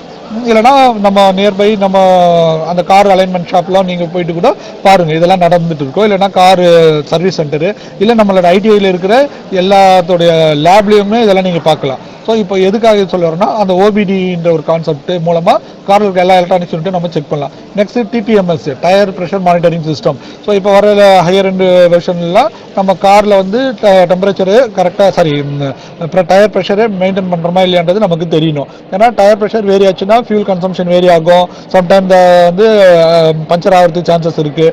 அதனால வந்து என்ன பண்ணுவோம், அந்த டயர் ப்ரெஷரை வந்து நமக்கு இண்டிகேட் பண்ணிவிடும். டயர் ப்ரெஷர் ஃப்ரண்ட் வீலில் எப்படி இருக்குது, பேக் வீல் எவ்வளோ இருக்குன்னு. ஸோ அந்த இண்டிகேஷன் மூலமாக நம்ம வந்து ஏர் ஃபில் பண்ணிக்கலாம். Next ABS, anti braking system. So நம்ம காரை டிரைவ் பண்ணி பர்டிகுலர் ஹில் ஸ்டேஷன்லாம் போகும்போது அந்த பேலன்ஸ் காரோடைய ஷிஃப்ட்டை வந்து பேலன்ஸ் பண்ணுறதுக்கு ஏபிஎஸ் நமக்கு அதில் இன்ட்ரடியூஸ் பண்ணியிருப்பாங்க. நெக்ஸ்ட் உள்ள ஆடியோ சிஸ்டம் இருக்கும். Next transmission unit, engine control யூனிட்னா நம்ம காரில் வந்து நம்ம போகிற பெடலிங் பண்ணுறது, தட் மீன்ஸ் நம்ம ஆக்சிலேட்டிங் பெடல் பண்ணுறதை பேஸ் பண்ணி நமக்கு எவ்வளோ ஃபியூல் கன்சியூம் ஆகிட்டு இருக்குது, அதை பேஸ் பண்ணி இன்னும் எவ்வளோ கிலோமீட்டர் நம்மக்கிட்ட இருக்கிற ஃபியூலில் நமக்கு ட்ராவல் பண்ணலான்றது இண்டிகேஷன் வரும். நெக்ஸ்ட் ஸ்பீடா மீட்டர்ஸ்லாம் இன்றைக்கி வந்து எல்லாமே mostly digital base speedometers வந்துருச்சு. ஸோ இது எல்லாமே நம்ம வந்து அதை கம்யூனிகேட் பண்ணிக்கலாம். நெக்ஸ்ட் வந்து வெஹிக்கிள் டு வெஹிக்கிள் கம்யூனிகேஷன். இன்றைக்கி இருக்க ஹையர் அண்ட் வெர்ஷன்லாம் பார்த்தீங்கன்னா நியர்பையில் ஏதாவது ஒரு வெஹிக்கிள் போச்சுன்னா வந்து என்ன ஆகும், நமக்கு ஒரு அலர்ட் வரும். ஸோ பக்கத்துலேயே வண்டி வருதுன்னு. இல்லை லாங் டிஸ்டன்ஸில் இருக்க வேறு ஏதாவது வெஹிக்கிள் கூட நம்ம கம்யூனிகேட் பண்ணிக்கணும்னா வித் ஹெல்ப் ஆஃப் அந்த ஜிபிஎஸ் ட்ராக்கிங் மூலமாக நம்ம வந்து என்ன அந்த வெஹிக்கிளுக்கும் இந்த வெஹிக்கிளுக்கும் நம்ம கம்யூனிகேட் பண்ணிக்கலாம். ஸோ எதுக்காக நான் இது ஒரு ஆட்டோமொபைல் இண்டஸ்ட்ரியை எலக்ட்ரானிக்ஸ் கூட கம்பைன் பண்ணி சொன்னேன்னா, நம்ம மெக்கானிக்கல் இன்ஜினியரிங் படித்தா நம்ம மெக்கானிக்கல் தான் போகணும், நம்ம எலக்ட்ரிக்கல் படித்தா எலக்ட்ரிக்கல் தான் போகணும்னு இல்லை. எல்லாமே இன்டர் டிசிப்ளினாக தான் இருக்க போகுது. நம்ம படிக்கும்போது தான் ஒன்று ஸ்பெஷலைஸ் பண்ணிக்கிறோம். நான் எலக்ட்ரிக்கல் இன்ஜினியர், நான் எலக்ட்ரானிக்ஸ் இன்ஜினியர், நான் மெக்கானிக்கல் இன்ஜினியர், ஆட்டோமொபைல் இன்ஜினியர். ஆனால் நம்ம ரியல் டைம் ஃபீல்டில் ஒர்க் பண்ணும்போது எல்லாருமே நம்ம என்ன பண்ணிக்கிறோம், கம்பைன் பண்ணுறோம். ஏன்னா ஒரு இன்டர் டிசிப்ளினோட நாலேஜ் இருந்தால் மட்டும்தான் ஒரு ப்ராடக்டாக நமக்கு மார்க்கெட்டில் வரும். ஸோ இப்போ இந்த கார் டிசைன் பண்ணுறதுக்கு மெக்கானிக்கல் இன்ஜினியரோடைய சப்போர்ட்டு, இன்ஜின் டிசைன் பண்ணுறதுக்கு ஆட்டோமொபைல் இன்ஜினியரோட சப்போர்ட்டு, இந்த ஃபீச்சர்ஸ்லாம் ஆட் பண்ணுறதுக்கு எலக்ட்ரிக்கல் அண்ட் எலக்ட்ரானிக்ஸ் இன்ஜினியரோட சப்போர்ட்டு, இதெல்லாமே சேர்ந்து தான் நமக்கு வெளியில் வந்து ஒரு காருன்னு ஒரு ப்ராடக்டாக வருது. So as a electronics engineer, as electrical engineer நம்மளோட ரோல் வந்து அதிகமாக இதில் வந்து நமக்கு இருக்குது, வாய்ப்புகள் இருக்குது. இப்போ நான் சொன்னது எல்லாமே அத்தனையும் ஒரு கம்பெனி தானே. உதாரணத்துக்கு நீங்கள் ஆன்டி தெஃப்ட் டிவைஸ் டெவலப் பண்ண போறீங்கன்னா ஆன்டி தெஃப்ட் டிவைஸ் டெவலப் பண்ணுற கம்பெனிக்கெலாம் நம்ம வேலைக்கு போகலாம். உதாரணத்துக்கு டயர் ப்ரெஷர் மானிட்டரிங் சிஸ்டம் பண்ணக்கூடிய ஒரு கம்பெனி இருந்தால் அந்த கம்பெனிக்கு நீங்கள் வேலைக்கு போகலாம். இல்லை ரேடியோ டிசைன் பண்ணுற கம்பெனிக்கு போகிறோம்னா ரேடியோ டிசைன் பண்ணுற கம்பெனிக்கு போகலாம். ஏசி சொன்னேன். அதே மாதிரி நம்ம வந்து vehicle to vehicle communication. So இது மாதிரி நான் சொன்னது அத்தனையுமே வந்து ஒரு இண்டஸ்ட்ரியல் செக்மெண்ட்டு. அப்போது எலக்ட்ரானிக்ஸ் துறையை நீங்கள் தெளிவாக படிக்கும்போது உங்களுக்கு எவ்வளோ வேலை வாய்ப்புகள் இருக்குன்றது இந்த ஒரு படத்திலேயே உங்களுக்கு புரியும்னு நினைக்கிறேன். இது புரியலன்னா சந்தோஷம், புரியலைன்னா இனிமேல் இதை வந்து தெரிஞ்சுங்க. நமக்கான வேலை வாய்ப்புகள் அவ்வளோ அற்புதமாக இருக்குது எலக்ட்ரானிக்ஸ் இண்டஸ்ட்ரி உள்ள நம்ம போகிறதுக்கு. சரி, நெக்ஸ்ட் அடுத்த அப்ளிகேஷன். இப்போ நம்ம வந்து டே டு டே அப்ளிகேஷனில் நாம் வந்து இப்போது முதல்ல வந்து என்ன, நான் ஏசியை பற்றி சொன்னேன், அடுத்து காரை பற்றி சொன்னேன். இப்போ வந்து ஒரு சின்ன அடுத்த எக்ஸாம்பிள், நம்ம மொபைல் ஃபோனும் வந்து எம்பர்டட் பேஸ் தான். டேப்லெட்டு, வீட்டில் யூஸ் பண்ணுற வாஷிங் மிஷின் இருக்குது பார்த்தீங்களா. ஸோ அதுவும் வந்து என்னென்னா நமக்கு ஃபார் எக்ஸாம்பிள் வாஷிங் மிஷின் எடுத்துங்க, நம்ம டைமை செட் பண்ணுறோம். டைமை செட் பண்ண உடனே அது வந்து ஒரு பர்டிகுலர் டைம் பீரியடுக்கு வாட்டரை உள்ளே அலோவ் பண்ணுது. அடுத்து ஒரு பர்டிகுலர் டைம் பீரியடு வாட்டரை ஸ்டாப் பண்ணிவிட்டு அது வந்து நம்ம போட்ட துணியை கொஞ்சம் ஊற வைக்குது. ஊற வச்ச பிறகு என்ன பண்ணுது, திரும்ப கொஞ்சம் நேரத்தில் திரும்ப வாட்டர் உள்ள அலோவ் பண்ணுது. திரும்பவும் அதை வந்து அலசுது. அப்புறமா திரும்பவும் நல்லா துவைக்க ஆரம்பிக்குது. அடுத்த பிறகு துவைச்ச பிறகு என்ன பண்ணுது, உள்ள இருக்கிற அந்த துவைச்ச தண்ணியெல்லாம் வந்து வெளியில் அனுப்புது. ஸோ இதுக்குள்ள எல்லாமே வந்து அந்த எம்பர்டட் போர்டு, அந்த ஒரு போர்டை மட்டும் நீங்கள் சர்வீஸ் பண்ண கற்றுக்கிட்டீங்கன்னா, இல்லை டெவலப் பண்ண கற்றுக்கிட்டீங்கன்னா வாஷிங் மிஷின் மேனுஃபேக்சரிங் கம்பெனிக்குள்ள நீங்கள் வேலைக்கு போகலாம். அதே மாதிரி லேப்டாப், பிசி. இப்போ நான் உங்ககிட்ட கம்யூனிகேட் பண்ணுறது வந்து என்ன, இந்த பிசி மூலமாக தான் உங்கள் வீட்டில் நான் கம்யூனிகேட் பண்ணியிருக்கேன், லேப்டாப் மூலமாக தான் கம்யூனிகேட் பண்ணிட்டு இருக்கேன். ஸோ அப்போ வந்து என்ன, இப்போ இந்த ஒரு டிவைஸ் இல்லைன்னா நம்ம என்ன பண்ண முடியாது, நீங்களும் நானும் தொடர்பு இருந்திருக்காது. ஆனால் இப்போ இந்த ஒரு விஷயத்தினால தொடர்பு ஏற்படுது. ஸோ இப்போ இந்த லேப்டாப் மேனுஃபேக்சர் பண்ணுற கம்பெனிக்கு நீங்கள் வேலைக்கு போகலாம், இல்லைன்னா பிசி மேனுஃபேக்சரிங் பண்ணுற கம்பெனிக்கு வேலைக்கு போகலாம். அதே மாதிரி டிவின்னு பார்த்தோன்னா எவ்வளோ டிவி இருக்குது, எவ்வளோ பிராண்ட் இருக்குது. ஸோ அவ்வளோ பிராண்ட் உள்ள டிவி கம்பெனிங்க நமக்கு அவ்வளோ இருக்குது நம்மளை சுற்றி. ஸோ அந்த கம்பெனிகளுக்கு வேலைக்கு போகலாம். Fridge, AC, modem. இப்போ நம்ம வந்து இன்டர்நெட்டுக்கெல்லாம் நம்ம யூஸ் பண்ணுறது என்ன, மோடம் யூஸ் பண்ணுறோம் பார்த்தீங்களா. அந்த மோடம் மேனுஃபேக்சரிங் பண்ணுற டிவைஸுக்கு நீங்கள் போகலாம். அதே மாதிரி நம்ம கார் ஒரு எக்ஸாம்பிள் சொன்னோம் பார்த்தீங்களா, காரு. அதே மாதிரி தெர்மாமீட்டர், நம்ம மெடிக்கல் ஃபீல்டில் பார்த்தீங்கன்னா தெர்மாமீட்டர், நம்ம அங்கே யூஸ் பண்ணக்கூடிய ஸ்கேனிங் டிவைசஸ்ஸு, அதே மாதிரி நம்மளுடைய லேப் எக்யூப்மெண்ட்ஸ் எல்லாமே எலக்ட்ரானிக் டிவைசஸ் தான். ஸோ நீங்கள் மெடிக்கல் ஃபீல்டில் உள்ள எலக்ட்ரானிக்ஸ் சர்வீஸ் பண்ணுறதுக்கோ இல்லை அந்த ப்ராடக்ட்டை டெவலப் பண்ணுறதுக்கோ கூட நீங்கள் ஃபோக்கஸ் பண்ணிங்கன்னா உங்களுக்கு அவ்வளோ வேலை வாய்ப்புகள் இருக்குது. ஏன்னா அங்கெல்லாம் வந்து அந்த சர்வீஸ் இன்ஜினியர்ஸ்லாம் அவ்வளோ கிடைக்காம கஷ்டப்பட்டுட்டு இருக்காங்க. ஸோ இந்த துறையெல்லாம் நீங்கள் தேர்ந்தெடுக்கலாம். அதே மாதிரி இப்போ நம்ம ஏடிஎம் மிஷின், நம்ம வீட்டில் முன்னாடிலாம் வந்து இப்போ ஒரு பணம் எடுக்கணும்னா நம்ம போனோம் பேங்க்குக்கு போவோம். பேங்க்கில் போயிட்டு நம்ம ஒரு கொஞ்சம் நேரம் லைனில் நின்றுட்டு அதுக்கப்புறம் நம்ம தேவையான பணத்தை நம்ம எடுப்போம். ஆனால் இந்த ஏடிஎம் மிஷின் வந்தோடனே ஸ்ட்ரீட்டுக்கு மிஷின் இருக்குது, நமக்கு பணத்தை எப்போ வேணாலும் எடுத்துக்கலாம். ஸோ அது பின்னாலேயும் எம்பெடட் சிஸ்டம் தான் இருக்குது. அடுத்தது வந்து இப்போ நம்ம பெட்ரோல் பங்க்லாம் நம்ம போடுறோம்ல, டெபிட் கார்டு மூலமாக இல்லை கிரெடிட் கார்டு மூலமாக பெட்ரோலுக்கு நம்ம ஸ்வைப் பண்ணுறோம், ஹோட்டலுக்கு போனால் நம்ம யூஸ் பண்ணுறோம். ஸோ அதுவும் எம்பெடட் டிவைசஸா. ஸோ இந்த டிவைசஸை மேனுஃபேக்சரிங் பண்ணுறது இடத்துக்கும் நீங்கள் வேலைக்கு போகலாம். அதே மாதிரி பிரிண்டர், நம்ம வீட்டில் யூஸ் பண்ணுற பிரிண்டர், நான் ஏற்கனவே சொன்ன டிராஃபிக் லைட்டு, அதே மாதிரி நான் என்ன சொன்னேன், விண்ணுக்கும் மண்ணுக்கும்ன்ற மாதிரி சொன்னல, ஆகாயத்துக்கு போகிறனாலும் நம்ம நடுக்கடலுக்கு போனாலும் ஆழ்கடலுக்கு போனாலும் நம்ம எம்பெடட் டிவைஸ் வந்து அதோடைய நீட் இருந்துட்டு இருக்குன்னு சொன்ன பார்த்தீங்களா. ஃப்ளைட்டில் போனாலும் ஃப்ளைட்டில் இருக்கிறது வந்து நம்ம எல்லாமே எம்பெடட் பேஸ்டு டிவைஸ் தான். ஸ்பேஸ், இப்போ நம்ம ஷட்டில் நம்ம ஸ்பேஸில் லான்ச் பண்ணுறோம் பார்த்தீங்களா, அந்த மிசைலு, அதே மாதிரி சப்மரீனு, இப்போ யூஸ் பண்ணுற மெட்ரோ ட்ரெயின், இப்போ நம்ம மெட்ரோ ட்ரெயின்லாம் ஆட்டோமேட்டிக்காக டோர் ஓப்பன் ஆகுது, டோர் க்ளோஸ் ஆகுது, ஸ்டேஷன் வந்தோடனே நெக்ஸ்ட் ஸ்டேஷன் என்ன வரப்போகுது, டைம் நமக்கு அங்கே டிஸ்பிளே ஆகுது, இது எல்லாமே அங்கே சொல்லுது பார்த்தீங்களா. இதெல்லாமே வந்து என்னென்னா நம்மளுடைய எம்பெடட் சிஸ்டம். அதே மாதிரி இண்டஸ்ட்ரிக்குள்ளே வந்து பிக் அண்ட் பிளேஸ் ஆர்ம், இப்போது ஒரு ஆர்ம் வந்து ஒரு பொருளை தூக்கிட்டு இன்னொரு இடத்துல எடுத்துகிட்டு போய் வைக்கணும். ஏன்னா ஒரு சம் அமௌண்ட் ஆஃப் வெயிட் தான் வந்து அஸ் அ ஹியூமன் நம்ம ஹேண்டில் பண்ண முடியும். அதோட எக்ஸஸாக இருக்கும் போதெல்லாம் நம்ம வந்து ஒரு மிஷினை டிபெண்ட் பண்ணுறோம். உதாரணத்துக்கு இப்போ நம்ம ஜேசிபிலாம் ஒரு எக்ஸாம்பிளாக எடுத்தோம்னா அது வந்து என்ன, எவ்வளோ பெரிய வெயிட்டாக இருந்தாலும் அதை வந்து நம்ம அது ஹேண்டில் பண்ணி எடுத்துகிட்டு போயிட்டு இன்னொரு பிளேஸ்க்குலாம் வைக்குது பார்த்தீங்களா. ஸோ அங்கேயும் வந்து என்ன, அது எம்பெடட் போர்டு இருக்குது. நெக்ஸ்ட் வந்து நம்ம வீட்டில் யூஸ் பண்ணக்கூடிய ஓவன், நம்ம பேக்கரியில் பார்க்குறோம், வீட்டில் பார்க்குறோம். ஸோ இந்த ஓவன் இருக்குது, இந்த ஓவனில் நம்ம என்ன பண்ணுறோம், ஹீட் பண்ணிக்கிறோம். அது மூலமாக வந்து நம்ம உணவு வந்து நல்லா சூடாக சாப்பிட்றதுக்கு உதவுது. ஸோ இந்த மாதிரி எண்ணற்ற டிவைஸுகள். இப்போ நான் சொன்னது எல்லாமே எம்பெடட். இது கூட எல்லாத்தையுமே நான் இன்டர்நெட் கனெக்ட் பண்ணிட்டேன்னா இது வந்து என்ன, ஐஓடி. இது பேர் தான் வந்து என்ன, ஐஓடி. இது கூட எல்லாமே இன்டர்நெட் மூலமாக இதை ஆக்சஸ் பண்ண வச்சேன்னா இது பேர் வந்து என்ன, ஐஓடி. ஸோ ஐஓடியோட மேஜர் பிளாட்ஃபார்ம் வந்து நான் திரும்பவும் என்ன ஸ்ட்ரெஸ் பண்ணுறேன்னா எம்பெடட் சிஸ்டம். இந்த போர்டை டெவலப் பண்ணுறதுக்கு நம்ம கற்றுக்கணும். ஸோ இப்போ நான் காமிச்சதெல்லாம் ஒரு சில எக்ஸாம்பிள் தான், ஏன்னா நிறைய எக்ஸாம்பிளுங்க நம்ம இருக்குது. நீங்கள் ஆஸ் இன்ஜினியராக நீங்கள் என்ன பண்ணுங்கள், இனி இந்த கிளாஸ் முடிச்சுட்டு வெளில போகும்போது எல்லா பொருளுமே நீங்கள் என்ன பாருங்கள், இந்த பொருள் வந்து எம்பெடட் சிஸ்டமா ஆனால் பொருளா அப்படின்னு நீங்கள் பார்த்தீங்கனாலே உங்களுக்கே தெரியும். ஓகேங்களா. ஸோ இது வந்து ஒரு சர்வே எடுத்திருக்காங்க, ஹெச்பி வந்து என்ன சர்வே எடுத்திருக்காங்கன்னா 2025 1 ட்ரில்லியன் டிவைசஸ் நம்ம கனெக்ட் பண்ணுவோம்னு சொல்லியிருக்காங்க. அதாவது இன்டர்நெட் ஆஃப் திங்ஸ் ஐஓடியோடைய ஆதிக்கம் வந்து இந்த 2025, இப்போ நம்ம 2025 இருக்கும் பார்த்தீங்களா, இந்த காலகட்டத்தில் 1 ட்ரில்லியன் டிவைஸோட கனெக்ட் இருக்கும். உதாரணத்துக்கு இப்போ நம்ம உலக மக்கள் தொகையை 2023 8 பில்லியன் தான் இருக்கும். ஆனால் எலக்ட்ரானிக்ஸ் பொருள் எவ்வளோ இருக்குது, நமக்கு 1 ட்ரில்லியனில் இருக்குன்னு சொல்லுறாங்க. அப்போனா நமக்கு எவ்வளோ வேலை வாய்ப்புகள் இருக்குது. இப்போ அந்த பொருளை உற்பத்தி பண்ணலாம், அந்த பொருளை நம்ம சேல் பண்ணலாம், இல்லை அந்த பொருளை சர்வீஸ் பண்ணலாம். இப்போ இந்த 3 செக்டார்லேயே நம்ம ஃபோக்கஸ் பண்ணோம்னா நமக்கு வந்து வேலை வாய்ப்புகள் அதிகமாக இருக்கு. நான் எதுக்கு திரும்ப திரும்ப வேலை வாய்ப்பை பற்றி சொல்கிறேன்னு உங்களுக்கே புரிஞ்சிருக்கும். இந்த துறையை எலக்ட்ரானிக்ஸ் இண்டஸ்ட்ரி பர்டிகுலராக இந்த எம்பெடட் சிஸ்டத்தை நீங்கள் ஃபெமிலியராக ஆகிட்டீங்கன்னா, அந்த மைக்ரோ கண்ட்ரோலரில் ப்ரோக்ராம் பண்ண கற்றுக்கிட்டீங்கன்னா, அதே மாதிரி நீங்கள் படித்த பேசிக்கான ஆக்டிவ் எலமெண்ட் பேசிவ் எலமெண்ட் இருக்குது பார்த்தீங்களா, அதை எப்படி சர்க்கியூட்டை ஃபார்ம் பண்ணணும்னு தெரிஞ்சிடுச்சுன்னா நீங்கள் தான் உங்கள் ப்ராடக்டோட ஓனராக மாறுவீங்க. ஸோ ரொம்ப ரொம்ப ரொம்ப ஈஸி. இந்த துறைக்குள்ளே வந்து சாதிக்கிறதுக்கோ பணத்தை சம்பாதிக்கிறதுக்கோ அடுத்தவங்களுக்கு வேலை வாய்ப்பு கொடுக்கறதுக்கோ ரொம்ப அற்புதமான பேக்ரவுண்ட் உள்ள ஃபீல்டு. நீங்கள் அருமையாக இதை பயன்படுத்திங்க. இப்போ இந்த ஐஓடியோட இண்டஸ்ட்ரியை பற்றி நான் ஒரு டாப் 10 இண்டஸ்ட்ரியை பற்றி நான் வந்து ஒரு ஷேர் பண்ணுறேன். இப்போ வந்து என்னென்னா, இப்போ இங்கே வந்து ஐஓடி செக்மெண்ட்னு லெஃப்ட் ஹேண்ட் சைடில் இருக்குது. நெக்ஸ்ட் குளோபலாக ஐஓடி ப்ராஜெக்ட்ஸ் எப்படி இருக்குது. நெக்ஸ்ட் வந்து ரைட் ஹேண்ட் சைடில் American countries, European union countries, அடுத்தது ஏஷியன் பசிபிக் கண்ட்ரிஸ். ஸோ இவங்களுடைய பர்சன்டேஜ் எவ்வளோ இந்த இண்டஸ்ட்ரியில் இருக்குது. ஒரு டாப் 10 இண்டஸ்ட்ரி எடுத்திருக்கேன். ஸ்மார்ட் சிட்டினா என்ன, இப்போ நம்ம இண்டஸ்ட்ரியில் வந்து ஒரு இடத்துல டேட்டாவை நம்ம ஈஸியாக ட்ரான்ஸ்ஃபர் பண்ணி நம்மளுடைய ஆக்சஸிங், நம்மளுடைய டைம் டியூரேஷன்ஸை குறைச்சிக்கிறோம். ஸோ அது ஸ்மார்ட் சிட்டி. நெக்ஸ்ட்டு இண்டஸ்ட்ரிக்குள்ளே இந்த ஸ்மார்ட் டிவைசஸ் ஐஓடி இன்ட்ரடியூஸ் பண்ணால் அது வந்து கனெக்டட் இண்டஸ்ட்ரி சொல்கிறோம். பில்டிங்குள்ளேயே வந்து நம்ம ஐஓடி கான்செப்டை இன்ட்ரடியூஸ் பண்ணோன்னா அது வந்து என்ன சொல்கிறோம், கனெக்டட் பில்டிங் சொல்கிறோம். காருக்குள்ளே இந்த டெக்னாலஜியை இன்ட்ரடியூஸ் பண்ணோன்னா அது வந்து கனெக்டட் கார்ஸ்னு சொல்கிறோம். இன்றைக்கி வந்து எனர்ஜி நமக்கு அதிகமான வந்து நமக்கு இந்த குளோபல் வார்மிங்க்கு மேஜர் ஃபேக்டே வந்து என்னன்னா நம்ம எனர்ஜி கன்சம்ஷன்.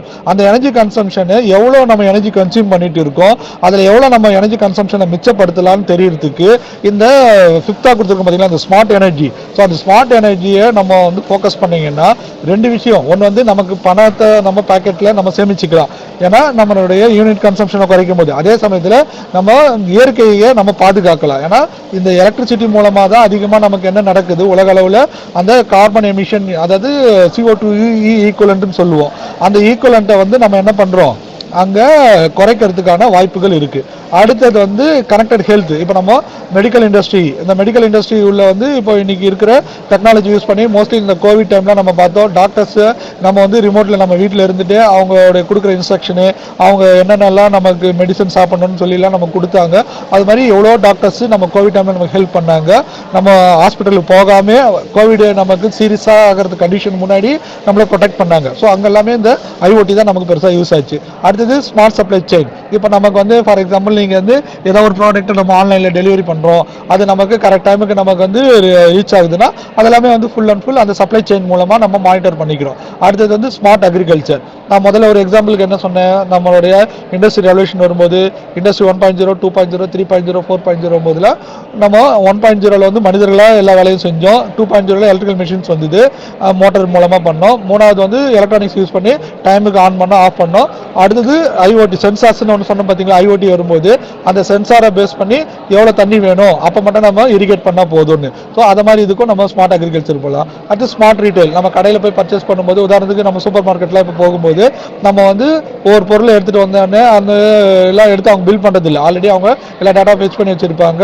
அவங்க டெக்னாலஜி மூலமாக யூஸ் பண்ணிட்டு என்ன பண்ணுறாங்க, நமக்கான பில்லை அவங்க ப்ரொடியூஸ் பண்ணி நம்ம அமௌண்ட்டை பே பண்ணிட்டு வரோம். ஸோ இது வந்து ஒரு டாப் 10 இண்டஸ்ட்ரீஸை நான் பற்றி சொல்லியிருக்கேன். இப்போ இது குளோபல் ப்ராஜெக்டோட பர்சன்டேஜும் நீங்கள் பார்க்குறீங்க. அதில் இண்டிவிஜுவலாக அமெரிக்கன், யூரோப்பு, ஏஷியனில் பாருங்கள். உதாரணத்துக்கு நம்ம இது எடுத்துட்டிங்கன்னு வச்சிங்களா, எனர்ஜி சொன்ன பார்த்தீங்களா. ஸோ நம்ம ஏஷியன் கண்ட்ரீஸில் ஒரு 19% தான் இப்போ அதை நம்ம அச்சீவ் பண்ணியிருக்கோம். அப்போ ரிமைனிங் வந்து நமக்கு வந்து என்ன, ஆல்மோஸ்ட் வந்து 81% உங்களுக்கான வேலை வாய்ப்புகள் அங்கே உருவாகிறதுக்கான வாய்ப்புகள் இருக்குது. ஸோ இதெல்லாம் நம்ம கருத்தில் கொண்டு நீங்கள் உங்களுடைய கல்வி, அதாவது நீங்கள் படிச்சுட்டு இருக்கீங்களா, இது ப்ராக்டிக்கலாக என்ன பண்ணணுன்றதை நீங்கள் லேர்ன் பண்ணுங்கள். ஓகேங்களா. இது உங்களுக்கு ஏதாவது சப்போர்ட் வேணா உங்கள் ஆசிரியர்கிட்ட கேட்கலாம், அவங்க கண்டிப்பாக ஹெல்ப் பண்ணுவாங்க. அதை தாண்டி உங்களுக்கு வேறு ஏதாவது ஹெல்ப் வேணா நிறைய இண்டஸ்ட்ரிக்குள்ளே வந்து நீங்கள் ட்ரைனிங் போகலாம். அந்த ட்ரைனிங்கில் வந்து நீங்கள் நிறைய விஷயத்தை கற்றுக்கலாம். ஓகேங்களா.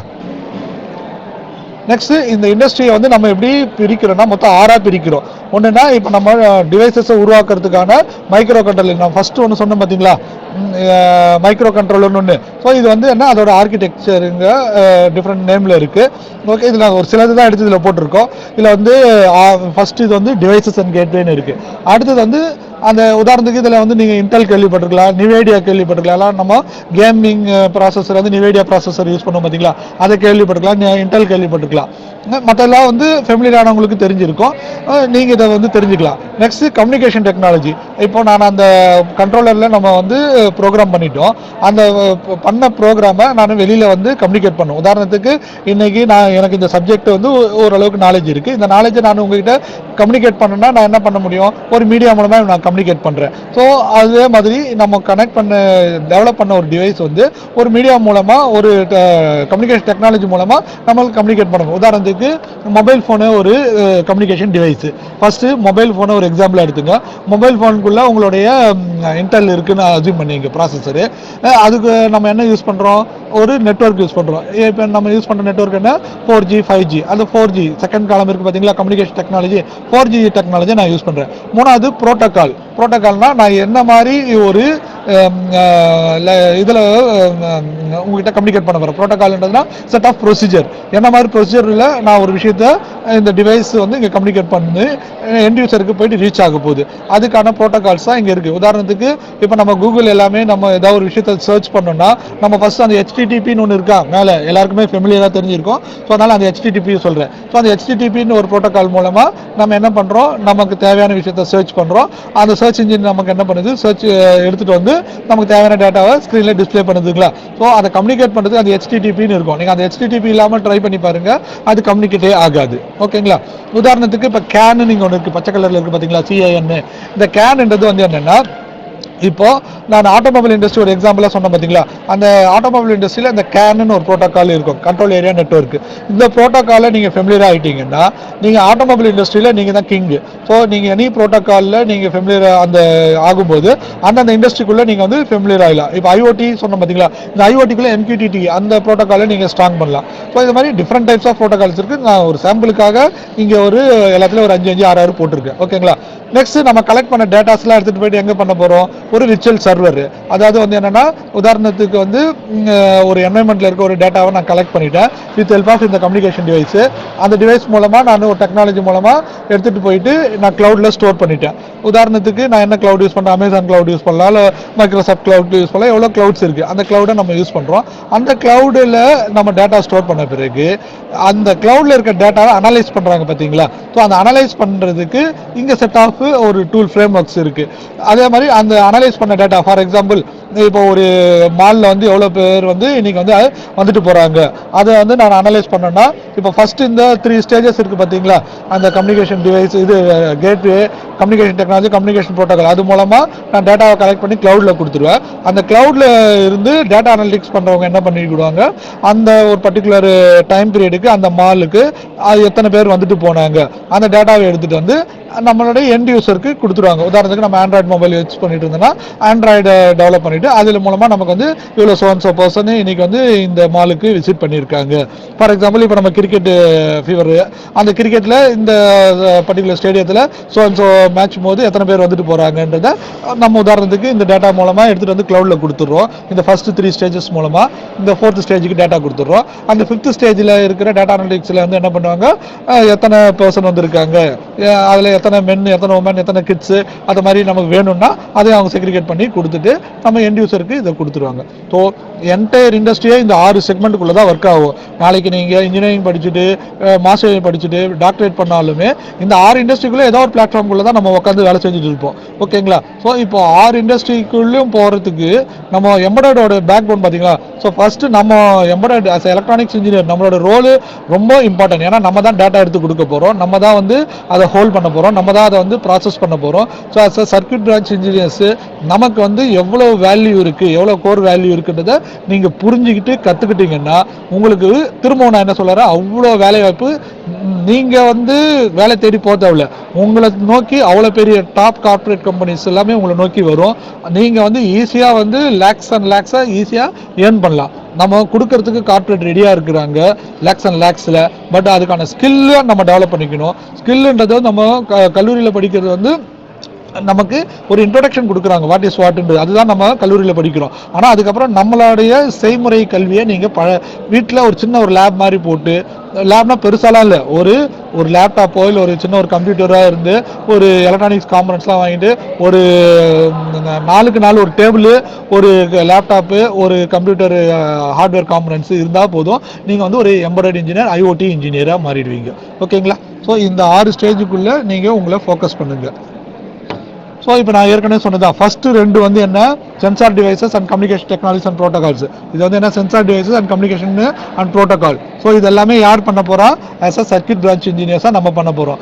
அடுத்து லாஸ்ட் 2 வந்து என்ன, கிளவுட் பேஸ்டு ஒர்க்கு. ஸோ இது எல்லாமே வந்து சாஃப்ட்வேர் இன்ஜினியர்ஸ் அவங்களோட ரோலு. இன்னைக்கு இருக்கிற நம்ம ஏஐ படிக்கக்கூடிய student, data analyst, data science படிக்கிறவங்க, அவங்களுடைய ரோலில் அந்த டேட்டாவை கலெக்ட் பண்ணி ப்ராசஸ் பண்ணுவாங்க. ஆனால் டேட்டா கலெக்ட் பண்ணி கொடுக்குற வேலை வந்து as a circuit branch engineers நம்மளுடைய ரோல் அங்கே ரொம்ப நீடு இருக்குது. ஓகேங்களா. ஸோ எந்தெந்த செக்டர்லாம் உங்களுக்கு வாய்ப்பு இருக்கு, நான் சும்மா ஒரு எக்ஸாம்பிள் சொன்னேன். மெடிக்கல், இன்னைக்கு ஒரு மெடிக்கல் ஃபீல்டு வந்து நல்லா டெவலப் ஆயிருக்குன்னு எல்லாருமே சொல்கிறோம். ஓகேங்களா. அந்த மெடிக்கல் ஃபீல்டு டெவலப் ஆகிறதுக்கு பேக் போன் என்ன, இந்த மெடிக்கல் எலக்ட்ரானிக்ஸ், நம்ம யூஸ் பண்ணக்கூடிய எலக்ட்ரானிக்ஸ் ப்ராடக்ட். ஃபார் எக்ஸாம்பிள் நம்ம கோவிட் டைமில் எல்லாருமே வந்து வீட்டிலே பல்ஸ் ஆக்சிமீட்டர்னு ஒன்று வச்சு நம்ம எல்லாமே செக் பண்ணோமா. ஸோ அந்த பல்ஸ் ஆக்சிமீட்டரை வச்சு நம்ம எவ்வளோ பேர் வந்து நம்ம ஹாஸ்பிட்டல் போகாமல் நம்மளே ப்ரொடெக்ட் பண்ணிக்கணும். ஏன்னா நமக்கான ப்ரெஷர் எவ்வளோ, நமக்கான ஆக்சிஜன் லெவல் எவ்வளோ, நமக்கான டெம்பரேச்சர் எவ்வளோன்னு அதிலே நம்ம பார்த்துட்டு என்ன பண்ணோம், நம்ம தேவைப்பட்ட டாக்டர் கிட்ட நம்ம சஜஸ்ட் பண்ணி அவங்க கொடுக்கக்கூடிய டேப்லெட்ஸை நம்ம வீட்டிலேருந்தே எடுத்துக்கிட்டோம் பார்த்தீங்களா. ஸோ அது எவ்வளோ பேரோட லைஃப்பை வந்து சேவ் பண்ணிச்சு. இந்த ஒரு சின்ன ஒரு பல்ஸ் ஆக்சிமீட்டர் வந்து அவ்வளோ லைஃப்பை சேவ் பண்ணிச்சு. இதே நம்ம ஹாஸ்பிட்டல் போகும்போது இன்னைக்கு எவ்வளோ ஸ்கேனிங் டிவைசஸ் இருக்குது. ஸோ நம்ம உடம்புக்குள்ளே இருக்கிற அத்தனை விஷயமே வந்து ஸ்கேன் பண்ணி நமக்கு ஸோ டீட்டெயில்ஸ் நமக்கு கொடுக்கும்போது, அந்த லேப் டெஸ்ட் ரிப்போர்ட் கொடுக்கும்போது அதை பேஸ் பண்ணி டாக்டர்ஸ் நமக்கு வந்து இப்போ நமக்கு மெடிசனை நமக்கு வந்து என்ன ப்ரிஸ்கிரைப் பண்ணுறாங்க. அதனால் எவ்வளோ பேரோட லைஃப் டைம் வந்து இப்போ எக்ஸ்பெண்ட் ஆகிட்டு இருக்குது. எக்ஸ்டெண்ட் ஆகிட்டு இருக்கு. ஸோ எலக்ட்ரானிக்ஸோடைய ரோல் வந்து, உதாரணத்துக்கு நான் மெடிக்கல் ஃபீல்டை பற்றி சொன்னேன். அந்த மெடிக்கல் ஃபீல்டில் எலக்ட்ரானிக்ஸோடைய மேஜர் நீடு இருக்கிறதுனால மனிதர்களுடைய வாழ்க்கையோடைய தரமும் வாழ்க்கையோடைய வாழ்நாளும் நீடிக்குது. ஸோ அந்த மெடிக்கல் ஃபீல்டில் உங்களுக்கு அருமையான வாய்ப்பு இருக்குது. அதே மாதிரி நான் என்ன சொன்னேன், ஃப்ளைட்டில் சொன்னேன், ஓகேங்களா, ஏரோஸ்பேஸில், நெக்ஸ்ட் ஆட்டோமொபைல், அதே மாதிரி டிஃபென்ஸ், நெக்ஸ்ட் டாய் இண்டஸ்ட்ரி ஒரு நல்ல ஒரு எக்ஸாம்பிளாக எடுத்துக்கலாம். உதாரணத்துக்கு வந்து இப்போ நம்ம சின்ன வயசில் எல்லாருமே குழந்தையா இருக்கும்போது நம்ம ஒரு டாய்ஸ் வாங்கி விளையாடுவோம். அந்த டாய்ஸ் வந்து பேட்டரி ஆப்ரேட்டட் டாய்ஸ் இருக்கும், சென்சார் பேஸ்டு டாய்ஸ் இருக்கும், இல்லை நார்மல் டாய் இருக்கும். இப்போ நார்மல் டாய்க்கும் இந்த எலக்ட்ரானிக்ஸ் போர்டு உள்ள டாய்க்கும் பார்த்தீங்கன்னா ப்ரைஸ் பார்த்தீங்கன்னா அவ்வளோ டிஃப்ரென்ஸாக இருக்கும். ஃபார் எக்ஸாம்பிள் சின்ன கார் நான் வாங்குறேன்னா நார்மல் காரோட ப்ரைஸ் வந்து என்ன ஒரு 100 இருக்குன்னு அஜூம் பண்ணிட்டேன்னா, இதிலே வந்து ஒரு எலக்ட்ரானிக்ஸ் சிப் போட்டு அதில் சம் லைட் எல்லாம் போட்டு வச்சு பண்ணி ஒரு மோட்டர்லாம் செட் பண்ணி ஒரு கார் இருந்தாங்கன்னா அது வந்து தௌசண்ட்ஸில் இருக்கும். ஸோ இது வந்து 100 rupees, இது 1000 rupees. ஸோ அப்போ எவ்வளோ டிஃப்ரென்ஸ் இருக்குது. அதோட மேனுஃபேக்சரிங் காஸ்ட் எல்லாம் நம்ம பார்த்தீங்கன்னா ரொம்ப மினிமமாக தான் இருக்கும். பட் ஆனால் நமக்கு மார்ஜின்லாம் பாருங்கள் உங்களுக்கு நமக்கு அவ்வளோ நமக்கு கிடைக்குது. எதுக்காக சொல்லணும்னா நீங்கள் வந்து ஒரு இண்டஸ்ட்ரியை டாய் இண்டஸ்ட்ரி கூட ஸ்டார்ட் பண்ணலாம். ஏன்னா இன்றைக்கி நம்ம சென்னையை பொறுத்தவரையும் தமிழ்நாடை பொறுத்தவரையும் நமக்கு வந்து அவ்வளோ மெக்கானிக்கல் மேனுஃபேக்சரிங் இண்டஸ்ட்ரீஸ் இருக்குது. ஸோ நீங்கள் மேனுஃபேக்சரிங் இண்டஸ்ட்ரியில் போயிட்டு உங்களுக்கு தேவையான டாய்ஸ் மட்டுமே நீங்கள் ஃபோக்கஸ் பண்ணி டாய்ஸை ஃபேப்ரிகேட் பண்ணிக்கலாம். எலக்ட்ரானிக்ஸ் இன்ஜினியர்ஸ் கூட டைப் பண்ணிவிட்டு நீங்கள் என்ன பண்ணலாம், எலக்ட்ரானிக்ஸ் போர்டு அதுக்குள்ளே வச்சுட்டு ஒரு டாயை நம்ம வந்து நம்ம கண்ட்ரிலேருந்து மற்ற கண்ட்ரிக்கு நம்ம எக்ஸ்போர்ட் பண்ணலாம். நம்மளுடைய தமிழ்நாடு கவர்மெண்ட்டும் சரி, நம்மளுடைய இந்தியன் கவர்மெண்ட்டும் சரி, நம்மளுடைய மேனுஃபேக்சரிங்க்கு எலக்ட்ரானிக்ஸ் ரிலேட்டட் வித் மேனுஃபேக்சரிங்க்கு அவ்வளோ சப்போர்ட் பண்ணிட்டு இருக்காங்க, அவ்வளோ மானியம் கொடுத்துட்டு இருக்காங்க. ஸோ இதெல்லாமே நீங்கள் பயன்படுத்திக்கலாம். ஓகேங்களா. அதே மாதிரி கன்சூமர் எலக்ட்ரானிக்ஸ் நம்ம இப்போ வீட்டில் இருக்கிறது நான் ஏற்கனவே சொன்னது தான். இப்போ நம்ம யூஸ் பண்ணுற வீட்டில் இருக்க அத்தனை எலக்ட்ரானிக் டிவைசஸ் நீங்கள் பாருங்கள். ஃபார் எக்ஸாம்பிள் டிவி, ஒரு ஹால் எடுத்துங்க. ஹாலில் என்னென்ன இருக்க போது, நம்ம வீட்டு ஹாலில் ஒரு டிவி இருக்கும், டிவிக்கான ஒரு செட்டப் பாக்ஸ் இருக்கும், அடுத்தது வந்து ஒரு ஆடியோ சிஸ்டம் இருக்கும், அடுத்தது வந்து என்னென்னா ஒரு மொபைல் ஃபோன் இருக்கும். நெக்ஸ்ட் நம்மளுடைய பெட்ரூம் எடுத்துகிட்டிங்கன்னா அங்கே வந்து ஒரு ஏசி இருக்குது. அடுத்தது வந்து என்னென்னா அங்கே ஒரு பிசி இருக்கலாம். அடுத்தது நம்ம கிச்சன் எடுத்துக்கலாம். கிச்சனில் என்ன இருக்க போது, ஒரு இண்டக்ஷன் ஸ்டவ் இருக்குது, ஒரு ஓவன் இருக்குது, ஒரு ஃப்ரிட்ஜ் இருக்குது, ஒரு வாஷிங் மிஷின், ஒரு நம்ம வாஷ்ரூமில் எடுத்துகிட்டா வாஷிங் மிஷின் நம்ம வச்சுருப்போம், அதே மாதிரி கேசர் வச்சுருப்போம். ஸோ எல்லாத்துலேயுமே எலக்ட்ரானிக்ஸ் போர்டு இருக்குது. ஸோ எலக்ட்ரானிக்ஸ் போர்டு வந்து நீங்கள் சர்வீஸ் பண்ண கற்றுட்டா கூடவே வந்து உங்களுக்கு அவ்வளோ ஆப்பர்ச்சுனிட்டி. ஜஸ்ட் லைக் தட் நீங்கள் வந்து ஈஸியாக வந்து நம்ம வந்து என்ன ப்ராடக்ட்டை சர்வீஸ் பண்ணலாம். ஏன்னா இங்கே வந்து ப்ராடக்ட்டை சர்வீஸ் பண்ணுறதுக்கு நம்பர் ஆஃப் பீப்புள் வந்து இப்போ ரொம்ப கம்மியாக இருக்காங்க. எல்லாமே என்ன பண்ணுறாங்க, போர்டை ரீப்ளேஸ் பண்ணிடுறாங்க. போர்டை ரீப்ளேஸ் பண்ணவே தேவையில்லை. போர்டை ரீப்ளேஸ் பண்ணுறதுனால நம்ம மேஜர் சோர்ஸுங்களை நம்ம வேஸ்ட் பண்ணிடுறோம், நம்மளோட நேச்சுரல் ரிசோர்ஸை. ஸோ அந்த நேச்சுரல் ரிசோர்ஸை நம்ம பாதுகாக்கிறோன்னா எந்த காம்பனண்ட் ஃபெயிலியர் ஆகிருக்கு அந்த காம்பனண்ட்டை மட்டும் நம்ம ரீப்ளேஸ் பண்ண கற்றுக்கிட்டோம்னா நீங்கள் வந்து ஒரு அந்த எந்த போர்டு எடுக்கிறீங்களோ அந்த ஃபீல்டில் வந்து நீங்கள் எக்ஸ்பர்ட் ஆகலாம். உதாரணத்துக்கு மொபைலுக்கு எடுத்துங்க, லேப்டாப்புக்கு எடுத்துங்க. லேப்டாப் சர்வீஸ் சென்டர் இருக்குது, மொபைல் சர்வீஸ் சென்டர் இருக்குது, டிவி சர்வீஸ் சென்டர் இருக்குல்ல. ஸோ இதெல்லாம் நம்ம இங்கே பார்க்குறோம். ஆனால் இண்டஸ்ட்ரி பேஸ்டு பார்த்தீங்கன்னா இண்டஸ்ட்ரி மெஷினரி அவ்வளோ இருக்குது. அங்கே லேக்ஸ் அண்ட் லேக்ஸில் இன்வெஸ்ட் பண்ணி வச்சுருக்காங்க. இதெல்லாம் வந்து வெறும் சில ஆயிரங்கள் உள்ள ஒரு பொருளுக்கு சர்வீஸ் சென்டர் ஆரம்பித்து அவங்க எவ்வளோ ஏர்ன் பண்ணுறாங்க, எவ்வளோ சொல்யூஷனை ப்ரொவைட் பண்ணுறாங்க. நம்ம இண்டஸ்ட்ரி சைடில் உள்ள போர்டுகளுக்கு நீங்கள் சர்வீஸ் சப்போர்ட் பண்ண ஆரம்பிச்சிங்கன்னா உங்களுடைய கம்பெனியை நீங்கள் பெரிய லெவலில் உங்கள் கம்பெனியை நீங்கள் எடுத்துகிட்டு போகலாம், கம்பெனியை ஸ்டார்ட் பண்ணி. ஸோ அவ்வளோ வாய்ப்புகள் இருக்குது. நெக்ஸ்ட் ஃபுட் இண்டஸ்ட்ரி நம்ம ஆல்ரெடி நம்ம டிஸ்கஸ் பண்ணது தான். இன்றைக்கி ஃபுட் இண்டஸ்ட்ரியில் வந்து நம்ம யூஸ் பண்ணக்கூடிய அத்தனை விஷயமே வந்து நம்ம வந்து என்ன இன்றைக்கி இருக்க எலக்ட்ரானிக் கேஜெட்ஸோட சப்போர்ட்டில் யூஸ் பண்ணிட்டு இருக்கோம். நெக்ஸ்ட் கம்யூனிகேஷன் சொல்லவே வேண்டாம். இன்றைக்கி எல்லாமே மொபைல் எல்லாமே வந்து ஹெல்ப் ஆஃப் திஸ் கம்யூனிகேஷன் டிவைஸில் நம்ம எலக்ட்ரானிக்ஸோட கெஜெட்ஸ் இருக்குது, இண்டஸ்ட்ரியல் மிஷின்ஸ் இருக்குது, ஸ்பேஸில் இருக்குது, அக்ரிகல்ச்சர் இருக்குது, கன்ஸ்ட்ரக்ஷனில் இருக்குது. ஸோ நான் எதுக்காக இந்த ஏரியாவெலாம் உங்களுக்கு ஸ்பெசிஃபை பண்ணுறேன்னா எவ்வளவுமே வந்து உங்களுக்கான வேலை வாய்ப்புகள் உருவாகக்கூடிய அற்புதமான இடம். இந்த இடத்துல வந்து நீங்கள் ஒவ்வொரு டொமைன்லையும் நீங்கள் கான்சன்ட்ரேட் பண்ணால் நம்ம ஜஸ்ட் லைக் தட்டுன்னு நீங்கள் வந்து மாஸ்டர் ஆகிட்டு போயிட்டே இருக்கலாம். ஓகே, நான் ஒரு சில தான் குறிப்பிட்டு இருக்கேன். இன்னும் நிறைய விஷயங்கள் இதில் நம்ம எடுத்துகிட்டே வரலாம். ஸோ சார் இதெல்லாம் நீங்கள் சொல்லிட்டீங்க. ஃபஸ்ட் இண்டஸ்ட்ரியல் ரெவல்யூஷன்னா என்னன்னு சொன்னீங்க, அடுத்தது வந்து எம்படட்னா என்னன்னு, ஐஓடினா என்னன்னு சொன்னீங்க, அடுத்தது அந்த ஐஓடியில் எம்படடோட இம்பார்ட்டன்ஸ் என்னன்னு சொன்னீங்க, அடுத்தது ஐஓடியோடைய எம்படடோடைய அப்ளிகேஷன்ஸ் எல்லாமே சொன்னீங்க. ஸோ இதெல்லாம் எங்களுக்கு சொல்லிட்டீங்க சார். இப்போ இதெல்லாம் தயார் பண்ணால் நாங்கள் என்ன பண்ணணும், எங்களுக்கு இப்போ நீங்கள் சொன்னதில் வந்து இதெல்லாம் எனக்கு வந்து புரிஞ்சிருக்கு. ஆனால் இதை தயார் பண்ணுறதுக்கு நாங்கள் என்ன பண்ணணும்னா ஒன்றுமே பெருசாலாம் நீங்கள் பண்ண தேவையில்ல. நீங்கள் பண்ண வேண்டியது வந்து இந்த மூணு விஷயத்த பண்ணால் போதும். என்ன, சர்க்கியூட்டை டிசைன் பண்ணணும். சர்க்கியூட்ன்றது என்னன்னா நமக்கு ஒரு எண்ணம், இப்போ இது இருந்ததுன்னா இது நல்லா இருக்கும். உதாரணத்துக்கு இதுன்னு நான் எதாவது மீன் பண்ண வரேன்னா, இப்போ ஃபார் எக்ஸாம்பிள்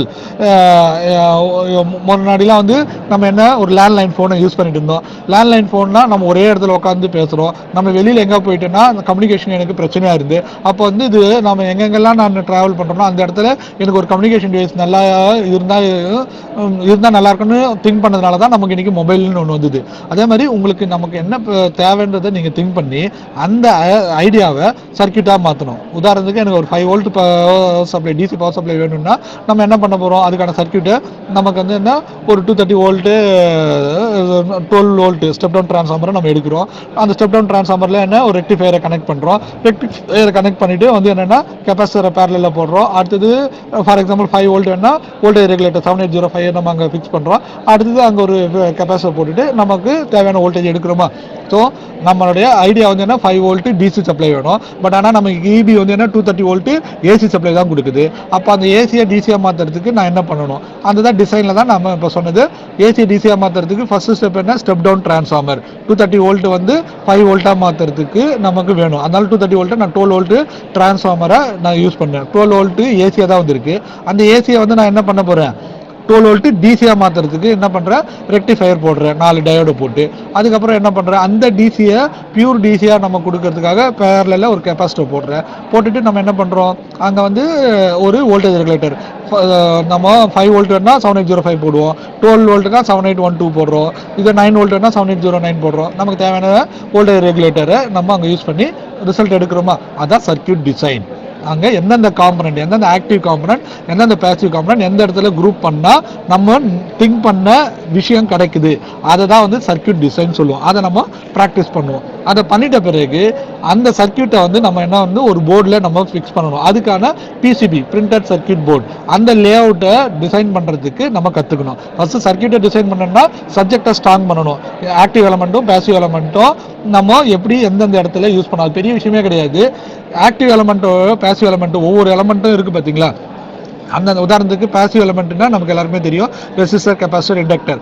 இப்போ ரெசிஸ்டரோடைய கன்ஸ்ட்ரக்ஷன் ஒர்க்கிங் பிரின்சிபல் கேரக்டரிஸ்டிக்ஸ், கெப்பாசிட்டரோட கன்ஸ்ட்ரக்ஷன் ஒர்க்கிங் பிரின்சிபல் கேரக்டரிஸ்டிக்ஸ், அதே மாதிரி இண்டக்டரோட ஒர்க்கிங் பிரின்சிபல் கன்ஸ்ட்ரக்ஷன் கேரக்டரிஸ்டிக்ஸ். இது தெரிஞ்சால் போதும். அதே மாதிரி ஆக்டிவ் எலமெண்ட் உதாரணத்துக்கு நம்ம யூஸ் பண்ணக்கூடிய டிரான்சிஸ்டர், ஃபெட்டு, மாஸ்ஃபெட்டு, இது எல்லாமே செமிகண்டக்டர்ஸ் எல்லாமே வந்து என்ன ஆக்டிவ்ல சொல்கிறோம். இப்போ அந்த ஆக்டிவ் எலமெண்ட்டோடைய கன்ஸ்ட்ரக்ஷன் ஒர்க்கிங் பிரின்சிபல் கேரக்டரிஸ்டிக்ஸ், ஏன்னா அது எங்கே போனாலும் மாற போகிறது. உலகத்தில் எங்கே போனாலும் உதாரணத்துக்கு ஒரு டயோடு யூஸ் பண்ணுறோம்னா டயோடு வந்து for example PN junction diode நம்ம யூஸ் பண்ணால் பிஎன் ஜங்ஷன் டயோடு ஃபார்வர்ட் பயாஸில் தான் ஒர்க் ஆகாது. வேர்ல்டில் நம்ம எங்கே போனாலும் அந்த கான்செப்ட் தான். ஸோ அதோட கன்ஸ்ட்ரக்ஷனை பற்றி தெரிஞ்சுக்கணும், அதோட ஒர்க்கிங் பிரின்சிபலை தெரிஞ்சுக்கணும், அதோட கேரக்டரிஸ்டிக்ஸ் எந்த வோல்டேஜில் வரும்போது அது கண்டக்ஷன் ஸ்டேஜ் போகும், என்ன கரண்ட் ரேட்டிங் அங்கே இருக்கும், இது தெரிஞ்சிடுச்சுன்னா அந்த பர்டிகுலர் டயோடை வந்து எல்லா இடத்துலையுமே அதுதான் இருக்க போகுது அதோட கேரக்டரிஸ்டிக்ஸ். ஸோ நம்ம டிசைன் பண்ணுற சர்க்கியூட்டில் என்ன காம்பனண்ட் வேணும் அப்போ நம்ம அதை மாதிரி சூஸ் பண்ணிக்கலாம். ஸோ நான் என்ன திரும்ப சொல்கிறேன், ஆக்டிவ் எலமெண்ட்டும் பேசிவ் எலமெண்ட்டோடைய கன்ஸ்ட்ரக்ஷன் ஒர்க்கிங் பிரின்சிபல் கேரக்டரிஸ்டிக்ஸை நீங்கள் தெளிவாயிட்டீங்கன்னா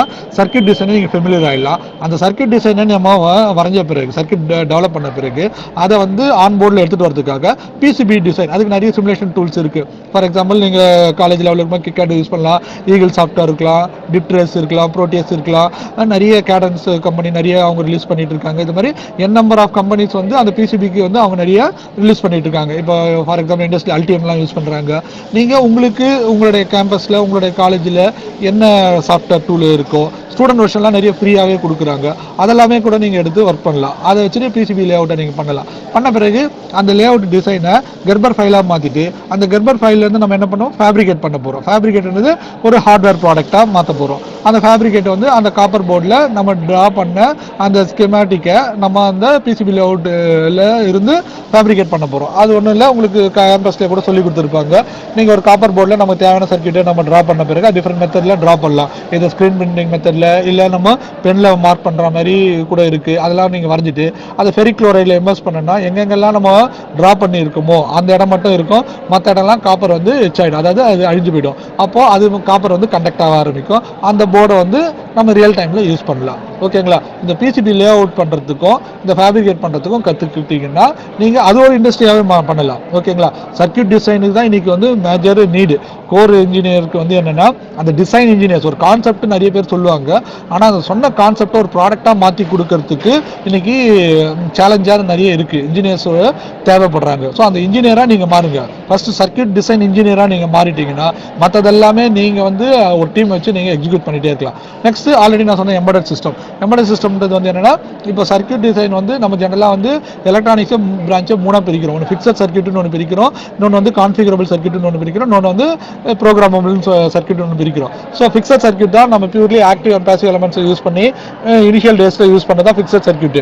நெக்ஸ்ட் அந்த கான்ஃபிகரபிள் சொன்ன பார்த்தீங்களா, அதான் VLSI. நம்ம அங்கே ஃபிக்ஸட் சர்க்யூட்டில் இருந்த காம்பனன்ட்ஸ் எல்லாம் என்ன பண்ணிடுறோம், அதெல்லாம் வந்து ஒரு ஹார்ட்வேர் டிஸ்கிரிப்டிவ் லாங்குவேஜ் மூலமாக எடுத்துகிட்டு வந்து அந்த VLSIன்ற ஒரு கான்செப்ட்குள்ளே அதை டெவலப் பண்ணி ஒரு ஐசி எடுத்துகிட்டு வந்து நம்ம கொடுத்துட்றோம். அந்த ஐசி டெவலப் பண்ணி நம்ம கிட்ட வந்து கொடுத்துட்டாங்க. அந்த ஐசியில் நம்ம ப்ரோக்ராம் பண்ணுறோம் பார்த்தீங்களா, அதான் வந்து என்ன சொல்ல வரோம், எம்பெடட். அதுதான் வந்து என்ன, ப்ரோக்ராமபிள் சர்க்யூட். ஸோ எலக்ட்ரானிக்ஸ் மொத்தமாக மூணாக தான் பிரிக்கிறோம். ஒன்று ஃபிக்ஸட் சர்க்யூட்டாக பிரிக்கிறோம், ஒன்று கான்ஃபிகரபிளாக பிரிக்கிறோம், இன்னொன்று எம்பெடடாக பிரிக்கிறோம். அதாவது ப்ரோக்ராமபிளாக பிரிக்கிறோம். அந்த ப்ரோக்ராமபிள் நம்ம பண்ண போகிறது தான் எம்பெடட் சிஸ்டம். ஸோ அது எம்பெடட் சிஸ்டம்க்கு வந்து பெருசாலாம் நம்ம ஒன்றும் பண்ண வேண்டியதில்லை. நீங்கள் வந்து உங்களுடைய கரிக்குலத்தில் அந்த மைக்ரோ கண்ட்ரோலர் இருக்கும், அந்த சப்ஜெக்டை வந்து ஒரு மைக்ரோ கண்ட்ரோலர் நல்லா தெளிவாக படிங்க. அதுக்கான அசம்பிளி லாங்குவேஜ் இருக்கும். அசம்பிளி லாங்குவேஜில் உங்களுக்கு அசம்பிளி லாங்குவேஜ்னா ஒரு நிமோனிக் கோட்ஸ் அப்படின்னா என்னன்னா, அடிஷன் சொல்றோம். அந்த அடிஷனுக்கு வந்து நம்ம ஃபுல் லெட்டர் கொடுக்காம ADD அப்படின்னு கொடுத்தோம்னா ஆட், சப்ட்ராக்ஷனுக்கு SUB அப்படின்னு நம்ம வந்து நிமோனிக் கோட்ஸ் மூலமா கொடுத்தோம்னா அது வந்து அந்த லைப்ரரியில வந்து என்ன அண்டர்ஸ்டாண்ட் பண்ணிட்டு இது வந்து ADDன்னு கொடுத்தாங்கன்னா இதை ஆட் பண்ண போறோம், SUBனா இது சப்ட்ராக்ட் பண்ண போறோம் அப்படின்னு அதுவே வந்து அந்த டெவலப்மெண்ட் என்வைரன்மெண்ட் ஐடின்னு சொல்லுவோம், அது வந்து அதை கேர் பண்ணிக்கும். ஸோ ஓகேங்களா. ஸோ இது எல்லாமே வந்து என்னன்னா நீங்க கத்துக்க வேண்டிய விஷயம். Next IoT. ஸோ IoT நான் என்ன சொன்னேன், இந்த மொதல் 3 பிளாட்ஃபார்ம் கூட இன்டர்நெட்டை நம்ம கனெக்ட் பண்ணிட்டோம்னா அதான் இன்டர்நெட் ஆஃப் திங்ஸ். மொதல் பிளாட்ஃபார்ம் என்ன, எனக்கு வந்து இப்போ என்னோட அப்ளிகேஷன் வந்து நான் டிசைன் பண்ண போறேன், இன்டர்நெட் மூலமா கனெக்ட் பண்ண போறேன்னா என்னோட சர்க்யூட் டிசைன்ல வந்து என்ன, எதர் ப்ளூ வைஃபையோ இல்லைன்னா வந்து ஒரு 4Gயோ இது மாதிரி ஒரு நெட்வொர்க் நான் கனெக்ட் பண்ணிட்டு அது மூலமா நான் சர்க்யூட் டிசைன் பண்றேன். டிசைன் பண்ண சர்க்யூட்டை PCBs லேஅவுட் போடுறேன். லேஅவுட் போட்ட பிறகு அதை வந்து ஃபேப்ரிகேட் பண்ணிட்டு அதில் வந்து ஹார்ட்வேர் ரெடியாக இருக்கு. இப்போ அந்த ஹார்ட்வேர் கூட நான் வந்து மைக்ரோ கண்ட்ரோலரில் ஒரு ப்ரோக்ராம் எழுதி அந்த ஹார்ட்வேர் கூட நான் கனெக்ட் பண்ணிட்டேன். அது டோட்டலாக என்ன மாதிரி எம்பெடட் சிஸ்டம். இப்போ இது கூட இன்டர்நெட் மூலமாக தான் ஆக்சஸ் பண்ண போறோம்னா இதான் IoT. ஓகேங்களா. ஸோ இப்போ இந்த IoTயில் உங்களுக்கு என்னென்ன ஆப்பர்ச்சுனிட்டி இருக்குன்னா, இப்போ நம்ம சொன்ன பார்த்தீங்களா எம்பெடட், அந்த மைக்ரோ கண்ட்ரோலரில் ப்ரோக்ராம் பண்ணுறதுக்கான ஒரு ஃபர்ம்வேர். ஆக்சுவலாக இது வந்து சாஃப்ட்வேர் சொல்ல மாட்டோம், ஃபர்ம்வேர்னு சொல்லுவோம். ஸோ ஃபர்ம்வேர் டெவலப்பராக வரதுக்கு ஏன்னா இதுக்காக அவ்வளோ நீடு இருக்குது, அவ்வளோ நல்ல பேக்கேஜ் கொடுக்குறாங்க. இண்டஸ்ட்ரியில் கார்பரேட் கம்பெனிலாம் வந்து ரெடியாக இருக்காங்க உங்களை வந்து ஹையர் பண்ணிக்கிறதுக்கு. Next real time operating system. உதாரணத்துக்கு வந்து இப்போ வந்து சிலலாம் வந்து ஸ்டாண்ட் அலோன் எம்பெடட்ல வந்து நம்ம ரெண்டாக கூட பிரிக்கலாம். ஸ்டாண்ட் அலோன் இருக்கும், ரியல் டைம் ஆப்ரேட்டிங். உதாரணத்துக்கு சிக்னல் லைட் எடுத்துங்கன்னு வச்சுங்களா, நம்ம சிக்னல் லைட்டில் டிராஃபிக்கில் நம்ம அங்கே பீப்புள் இருக்காங்களோ இல்லையோ அந்த டைம் பீரியடுக்கு அது ஆட்டோமேட்டிக்காக ரெட் லைட்டு ஆரஞ்சு லைட்டு எரிஞ்ச பிறகு தான் க்ரீன் லைட் வரும். ஸோ அது வந்து என்னென்னா ஸ்டாண்ட் அலோன், அது ரிப்பீட்டடாக ஒர்க் பண்ணிட்டு இருக்கு. For example real time operating system, for example ஒரு ஏர் பேக் எடுத்துங்க. காரில் நம்ம போகும்போது ஒரு ஆக்சிடென்ட் அக்கர் ஆச்சுன்னா இமீடியட்டாக ஏர் பேக் ஓப்பன் ஆகிட்டு நம்ம லைஃபை சேவ் பண்ணுது பார்த்தீங்களா, அதான் ரியல் டைம். ஸோ ரியல் டைமில் ஒரு இன்சிடென்ட் அக்கர் ஆச்சுன்னா அதை வந்து நம்ம வந்து என்ன பண்ணணும், ப்ரொடெக்ட் பண்ணணும் ஹியூமன் லைஃபை. ஸோ அதுக்கான ஒரு இன்ஜினியர்ஸ் தேவைப்படுறாங்க. Next device drivers. உதாரணத்துக்கு இப்போ நம்மளுடைய பிசியில் நம்ம ஏதாவது ஒரு புதுசாக ஒரு பென் டிரைவோ இல்லைனா ஏதாவது ஒரு எக்ஸ்டர்னல் டிவைஸை நம்ம கனெக்ட் பண்ணால் இன்ஸ்டால் டிவைஸ் டிரைவர் சாஃப்ட்வேர்னு கேட்குதுங்களா. ஆனால் இன்றைக்கி வர வெர்ஷன் விண்டோஸோ இல்லை லினக்ஸோ இருந்ததுன்னா மோஸ்ட்லி என்னென்ன கெஜெட்ஸ் என்னென்னலாம் இருக்கோ இண்டஸ்ட்ரியில் அதுக்கான டிரைவர் சாஃப்ட்வேரை அவங்களே இன்பில்ட் பண்ணியே ரிலீஸ் பண்ணுறாங்க. இப்போ சிலது இல்லாதது அவங்களுடைய டிரைவர் சாஃப்ட்வேரை நம்ம இன்ஸ்டால் பண்ணி நம்ம அதை ஆட் பண்ணி ஒர்க் பண்ணுற மாதிரி இருக்கும். ஸோ அந்த டிரைவர் சாஃப்ட்வேரை நம்ம டெவலப் பண்ணலாம். இல்லை எனக்கு வந்து இந்த டெவலப்மெண்ட்லாம் இல்லை, ஒன்லி அந்த ஃபர்ம்வேரை டீபக் பண்ணேன். நான் இங்கே சாஃப்ட்வேர்னு போட்டிருக்கேன் புரியறதுக்காக, பட் இது ஃபர்ம்வேர். அந்த ஃபர்ம்வேரை வந்து நான் டெஸ்ட் பண்ணணும், எங்கெங்கெல்லாம் பக்ஸ் இருக்குது அதை டெவலப் பண்ணணும்னா அந்த இது போகலாம். இல்லை சார் எனக்கு வந்து இந்த சாஃப்ட்வேர் சைடே எனக்கு வந்து ஐடியா இல்லை, பட் ஆனால் நான் ஹார்ட்வேரில் ஃபெமிலியர். ஏன்னா ஹார்ட்வேர் வந்து ஆல்ரெடி நீங்கள் சொன்ன மாதிரி தான் இருக்கிறது active element and passive element. So அந்த ஆக்டிவும் பேசிவுமே வந்து இருக்கிறது நம்ம பார்த்தீங்கன்னா ஒரு 20 to 25 மேஜர் காம்பனன்ட்ஸ். அந்த காம்பனன்ஸோட கன்ஸ்ட்ரக்ஷன் ஒர்க்கிங் பிரின்சிபல் கேரக்டரிஸ்டிக்ஸ் நான் ஃபெமிலியர் சார், அதை பற்றி எனக்கு நல்லா தெரியும், நான் அதை வச்சுட்டு நான் எவ்வளோ பேர் சர்க்யூட் வேணால் என்னால் டெவலப் பண்ண முடியும்னா உங்களுக்கான வாய்ப்பு அப்படியே அவ்வளோ இருக்குது. ஸோ நீங்கள் எம்ப்ராய்டரி ஹார்ட்வேர் இன்ஜினியராக மாறலாம். இல்லை சார் எனக்கு இது எல்லாத்தோட வந்து எனக்கு தெரிஞ்ச விஷயத்த 4 பேருக்கு நாலேஜ் ஷேர் பண்ணணும் அப்படின்னா நான் வந்து ஒரு ட்ரைனராக போல, எனக்கு வந்து எம்ப்ராய்டரி டெவலப் பண்ணுறவங்களுக்கு சொல்லிக் கொடுக்கறதுக்கு அளவுக்கு எனக்கு ஸ்டஃப் இருக்குது, எனக்கு நாலேஜ் இருக்குன்னா நீங்கள் அந்த வேலைக்கும் போகலாம். ஸோ இதெல்லாம் உங்களுக்கான ஆப்பர்ச்சுனிட்டிஸ். என்ன மாதிரி ஜாப்ல உங்களுக்கு இதெல்லாம் நீங்கள் டெவலப் பண்ணிட்டீங்கன்னா கிடைக்கும்னா ஹார்ட்வேர், நான் இப்போ சொன்ன மாதிரி ஹார்ட்வேர் டெவலப்பர் கிடைக்கலாம், சாஃப்ட்வேர் கிடைக்கலாம், டெஸ்ட் இன்ஜினியர் கிடைக்கலாம், செக்யூரிட்டி இன்ஜினியர் கிடைக்கலாம், அதே ஆர்கிடெக்ட் கிடைக்கலாம், பிளாட்ஃபார்ம் ஆர்கிடெக்ட் கிடைக்கலாம், டெஸ்ட் ஆர்கிடெக்ட் கிடைக்கலாம். இது எல்லாமே நம்ம ஸ்ட்ராங் ஆகிட்டோன்னா உங்களுக்கு என்ன சொல்லுவாங்க, என்டையர் சொல்யூஷனுக்கு ஒரு ஆர்கிடெக்ட். உதாரணத்துக்கு அக்ரிகல்ச்சர் ஃபீல்டில் எனக்கு வந்து டோட்டலாக எத்தனை சென்சார் வேணும், அந்த சென்சாரை வந்து என்னுடைய கேட்வே கூட கம்யூனிகேட் பண்ணிவிட்டு என்னுடைய ஃபார்மர்ஸ்க்கு வந்து நோட்டிஃபிகேஷன் போகணும், எப்போ வந்து அவங்க தண்ணி இரிகேட் பண்ணணும், எப்போ வந்து பெஸ்டிசைட் போடணும், எப்போ வந்து அந்த கிராப்பை வந்து ஃப்ரூட்ஸை வந்து அவங்க வந்து பறிக்கணும். இது மாதிரி டேட்டாஸ்லாம் நான் உங்களுக்கு கொடுக்கும்போது ஃபார்மர்ஸுக்கு வந்து நான் டெக்னாலஜி மூலமாக சப்போர்ட் பண்ண முடியுன்ற மாதிரி நான் டெவலப் ஆகணும். அப்படின்னா என்டையர் சிஸ்டத்தை பற்றி நம்ம ஸ்டடி பண்ணால் நீங்கள் வந்து ஒரு ஐஓடி ஆர்கிடெக்ட்னு நீங்கள் உங்களை சொல்லிக்கலாம். உதாரணத்துக்கு இன்றைக்கி வந்து விவசாயம், நம்ம நாடு வந்து விவசாய நாடு, விவசாயத்துக்கு நிலங்கள் இருக்குது, ஆனால் விவசாயத்தை நமக்கு சரியாக நம்ம இந்த தலைமுறையும் வர தலைமுறையுமே வந்து விவசாயத்தை பற்றி தெரியாமல் போயிடுச்சு. அப்போ என்ன நடக்கும், நம்ம எப்படி இருந்தாலும் சாப்பாடு சாப்பிட்டு தான் ஆகணும். ஆனால் டெக்னாலஜியை நம்ம லேர்ன் பண்ணிட்டோம்னா இந்த டெக்னாலஜி மூலமாக அந்த டெக்னாலஜியை நமக்கு டேட்டா எடுத்து கொடுத்து என்னன்னைக்கு என்னென்ன பண்ணணும் அப்படின்னு சொல்லிட்டு மேன் பவரை அதுக்கேற்ற மாதிரி நம்ம யூஸ் பண்ணி நம்ம இம்ப்ளிமெண்ட் பண்ணலாம். ஸோ டெக்னாலஜி மூலமாக அக்ரிகல்ச்சரை நம்ம ட்ரெமெண்டஸாக, உதாரணத்துக்கு நான் அக்ரிகல்ச்சரை சொல்கிறேன், ஒரு ட்ரெமெண்டஸாக நம்ம வந்து விவசாயத்தை எடுத்துகிட்டு போகலாம், ஈல்டை எடுத்துகிட்டு போகலாம். ஓகேங்களா? அடுத்தது இதுக்கான ஸ்கில்ஸ்லாம் என்னென்ன, நம்ம லெவல் 1க்கு என்னென்ன ஸ்கில் வேணும்னு சொன்னேன்.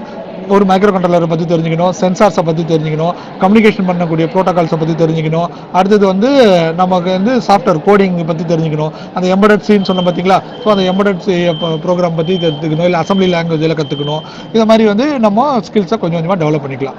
அடுத்தது ஐஓடியோடைய அடுத்த லெவலுக்கு நம்ம போனோம்னா, இப்போது ஃபஸ்ட் வந்து 8 பிட்டு 32 பிட்டுன்ற மாதிரி நான் படித்தேன். இப்போ வந்து என்னென்னா 64 பிட்டு, சாரி, ஃபஸ்ட்டு வந்து 8 பிட்டு உடைய கம்யூனிகேஷன் அந்த ஆர்கிடெக்சர் எல்லாம் படித்தேன். இப்போ வந்து ஆர்ம் பேஸ்ட் ஆர்கிடெக்சர்லாம் நான் படிக்கணும்னா நம்ம வந்து 32 பிட்டு 64 பிட்டு இதெல்லாம் பற்றி நம்ம கொஞ்சம் ஹை லெவலில் படித்தோம்னா இதுக்கெல்லாம் வந்து அவ்வளோ நீடு இருக்குது. ஸோ இதெல்லாமே நம்ம நல்லா ஸ்ட்ராங் பண்ணிக்கணும். ஓகேங்களா?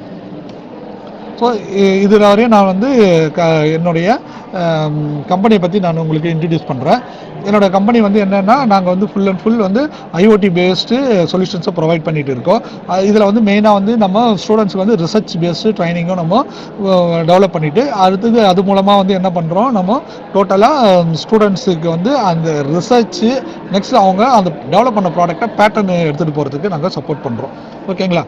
நெக்ஸ்ட் வந்து நம்மளுடைய இண்டஸ்ட்ரியை நம்ம வந்து என்ன கார்ப்பரேட் சோஷியல் ரெஸ்பான்சிபிலிட்டி, அதாவது சிஎஸ்ஆர் நம்ம சொல்லுவோம். ஸோ என்ன ஒரு கான்செப்ட்னா, இன்றைக்கி வந்து நம்ம குளோபல் வார்மிங்ன்ற ஒரு பெரிய விஷயம் நமக்கு வேர்ல்டு வைடில் பெரிய த்ரெட்டாக இருக்குது. அந்த குளோபல் வார்மிங்க்கு வந்து நம்ம என்ன பண்ணணும்னா, இந்த கார்பன் எமிஷன், நான் ஏற்கனவே நம்ம டிஸ்கஸ் பண்ணும்போது அந்த ஐஓடி இண்டஸ்ட்ரி சொல்லணும் பார்த்தீங்களா, அந்த கார்பன் எமிஷனை வந்து ரெடியூஸ் பண்ணணும். கார்பன் எமிஷனை ரெடியூஸ் பண்ணோம்னா, இப்போ நம்ம உதாரணத்துக்கு வந்து நம்ம தமிழ்நாட்டை பொறுத்தவரையும் அடுத்த ஒரு 10 ஆண்டுக்குள்ளே 270 கோடி மரங்கள் நம்ம தமிழ்நாட்டுக்கு தேவை. அதாவது need of 33% as per forest Indian forest policy பிரகாரம் நம்ம டோட்டலாக வந்து 33% நமக்கு தேவை. நம்ம தமிழ்நாடு வந்து இப்போ 23% இருக்கும். ஸோ 10% வந்து நம்ம இன்க்ரீஸ் பண்ணுறதுக்காக நம்ம தமிழக அரசு முன்னெடுத்துட்டு இருக்கு. ஸோ அப்போ அந்த 270 கோடி மரங்கள் வேணும்னா நம்ம என்ன பண்ணணும், இப்போ டெய்லி யூஸ் பண்ணக்கூடிய நம்ம ஏதாவது ஒரு கான்செப்டை நம்ம நீங்கள் இம்ப்ளிமெண்ட் பண்ணணும். என்ன பண்ணணும்னா, நம்ம டெய்லி யூஸ் பண்ணக்கூடிய மில்க் கவர்ஸ் இருக்குது பார்த்தீங்களா, அந்த மில்க் கவர்ஸை கலெக்ட் பண்ணி அதில் வந்து சீட்ஸை ஜெர்மினேட் பண்ணி அந்த சீட்ஸை வந்து நம்ம என்ன பண்ணோம், அதில் வந்து செடிகளை வளர்த்து எல்லா இடத்துலையுமே நம்ம டெவலப் பண்ணுறோம். ஸோ இதனால் என்ன நடக்குதுன்னா, நம்ம புதுசாக 270 கோடி மரங்கள் வேணும்னா நம்ம என்ன பண்ணோம், புதுசாக க்ரோ பேக் வாங்கணும். அந்த க்ரோ பேக் வாங்குறதுக்கு நம்ம என்ன பண்ணுறோம், இதை ரீயூஸ் பண்ண ஆரம்பிக்கிறோம். இந்த மில்க் கவர்ஸ் இங்கே பார்த்தீங்கன்னா இந்த மில்க் கவர்ஸை கலெக்ட் பண்ணுறோம். மில்க் கவரை கலெக்ட் பண்ணி அந்த செடிங்களை நம்ம வளர்க்குறோம். அதனால் புதுசாக க்ரோ பேக் வாங்குறதை தடுக்கிறோம். அந்த க்ரோ பேக்கை வந்து மேனுஃபேக்சர் பண்ணுற ரிசோர்ஸை தடுக்கிறோம். மேனுஃபேக்சர் இங்கே பூமியில் எடுக்கக்கூடிய ரிசோர்ஸை பாதுகாக்கிறோம். அடுத்தது மேனுஃபேக்சரிங் பண்ணுறதுனால ஏற்படக்கூடிய கார்பன் எமிஷனை தடுக்கிறோம். அடுத்தது அந்த ரெடி பண்ண மேனுஃபேக்சர் பண்ண அந்த பிளாக் கலர் க்ரோ பேக்ஸை வந்து நம்ம நர்சரிக்கு வரும்போது டிரான்ஸ்போர்ட் தேவைப்படும். அந்த டிரான்ஸ்போர்ட்டில் கிரியேட் ஆகிற எமிஷனை தடுக்கிறோம்.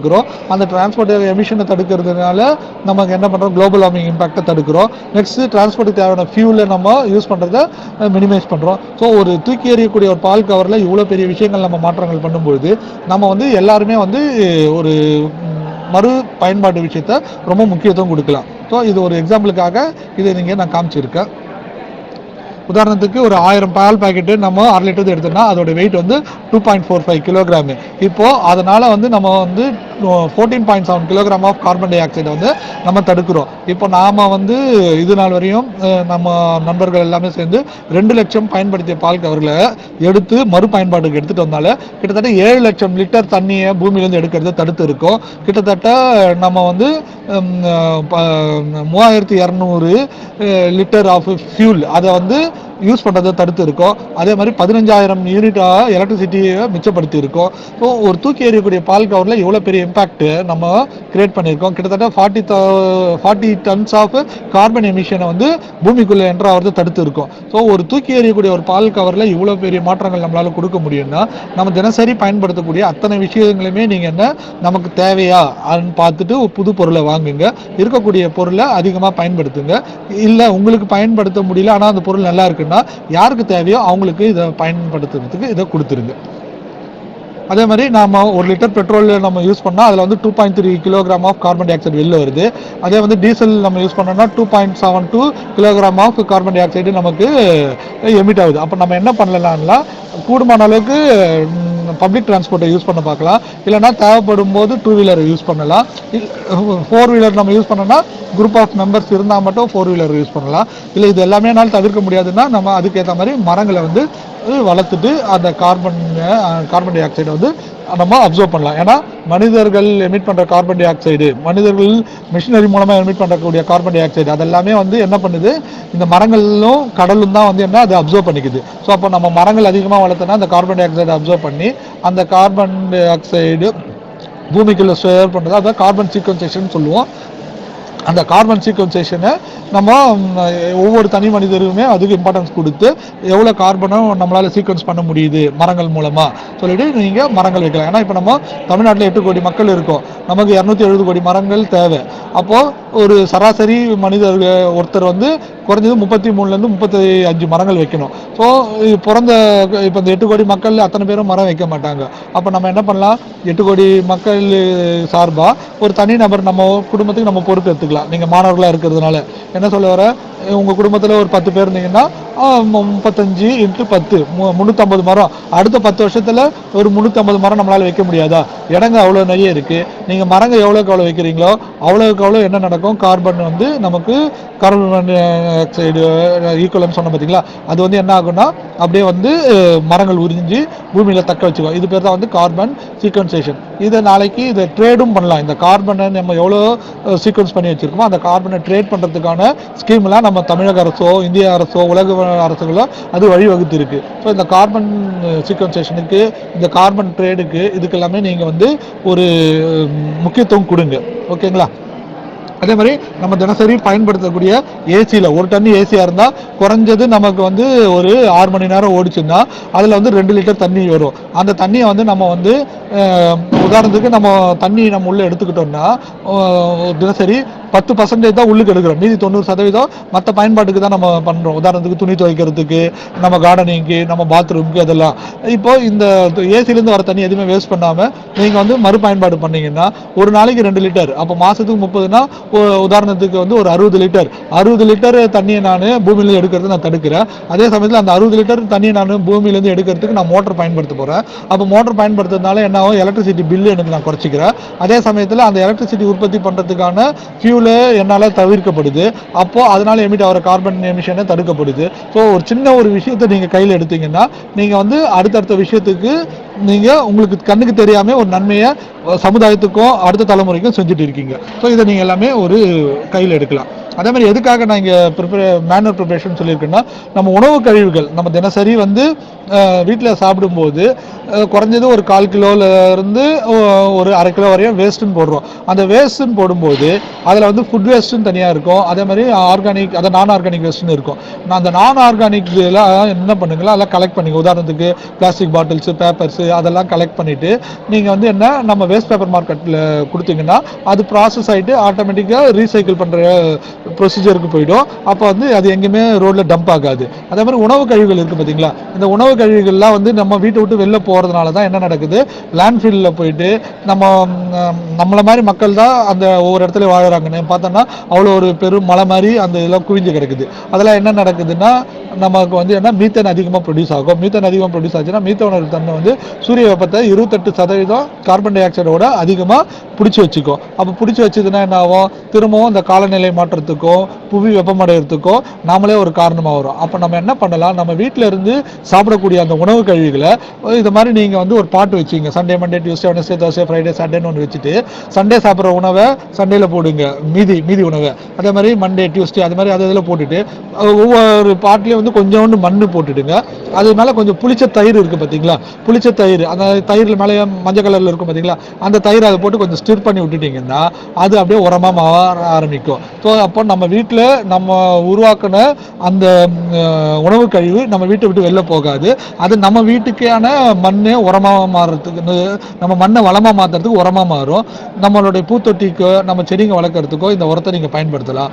இதனால் வந்து நமக்கு வந்து என்ன, நம்ம லேண்ட்ஃபில்லுக்கு போகிறத தடுக்கிறோம். லேண்ட்ஃபில்லுக்கு போகிறத தடுக்கிறதுனால அதெல்லாம் மழை காலத்தில் என்ன ஆகிடுது, டேரெக்டாக கடலில் போய் சேருது. கடலில் சேரும்போது என்ன ஆகுது, கடல் வாழ் உயிரினங்கள் அஃபெக்ட் ஆகுது. கடல் வாழ் உயிரினங்கள் அஃபெக்ட் ஆச்சுன்னா அந்த கடல் வாழ் உயிரினங்களை நம்ம உதாரணத்துக்கு மீன்கள்லாம் நம்ம சாப்பிடும்போது அதில் என்ன அதுக்கு என்ன அஃபெக்ட் ஆகிருக்கோ அதெல்லாம் நம்ம உடம்புக்கு வந்து நம்மளையும் பாதிக்குது. அதே சமயத்தில் நமக்கு நான் என்ன சொன்னேன், ஆக்சிஜன் வந்து நமக்கு அதிகமாக கிடைக்கிறது வந்து கடல்ல இருந்து கிடைக்குது. 60-70% கடல்ல இருந்து ஆக்சிஜன் கிடைக்குது. மீதி வந்து 30-40% மரத்துலேருந்து கிடைக்குது. ஸோ அப்போ அந்த கடலில் இதெல்லாம் கழிவுகள்லாம் போச்சுன்னா அங்கேருந்து வரக்கூடிய ஆக்சிஜன் லெவலு குறைய ஆரம்பிக்கும். அப்போ வந்து நம்ம இப்போ நம்ம வாழ்ந்துட்டோம், அடுத்த தலைமுறைலாம் போகும்போது இந்த பூமி வந்து அவங்களுக்கு வாழறதுக்கான ஒரு இடமா இல்லாமல் போயிடும். பூமி வந்து மனிதர்களுக்கான இடம் மட்டும் இல்லை, எல்லா உயிரினங்களும் வாழக்கூடிய இடம். அந்த இடத்துக்கு நம்ம பாதுகாத்து அடுத்த தலைமுறைக்கு கொடுக்கணும். ஸோ இந்த ஒரு விஷயத்தை இங்கே உங்கள் மாணவர்கள் முன்னாடி இதை பதிவு பண்ணுறதுக்காக எனக்கு ஒரு வாய்ப்பு கொடுத்த நம்மளுடைய கவர்மெண்ட் அம்பத்தூர் ஐடிஐ அவங்களுக்கு என்னுடைய நன்றியை தெரிவிச்சுக்கிறேன். நன்றி, வணக்கம். இன்னைக்கு நான் இந்த பொசிஷனில் இருந்து நீங்களும் இன்னைக்கு இந்த பொசிஷனில் இருக்கிறதுக்கு காரணம் யாரு, நம்ம பெற்றோர்கள். நம்ம பெற்றோர்களை இந்த சமயத்தில் வந்து நம்ம வந்து நன்றி தெரிவிச்சுக்கணும். நம்ம பெற்றோர்கள் இல்லாமல் நம்ம இன்னைக்கு ஒரு தலை சிறந்த ஒரு குடிமகனாக நம்ம இருக்க முடியாது. ஸோ நம்ம பெற்றோர்களுக்கு இந்த சமயத்தில் எல்லாருமே நன்றி தெரிவிச்சுக்கணும். ஸோ என்னுடைய தொடர்பு கொள்ளனா இதுதான் என்னுடைய கம்பெனியுடைய வெப்சைட்டு, இது என்னுடைய மொபைல் நம்பர். தேங்க்யூ.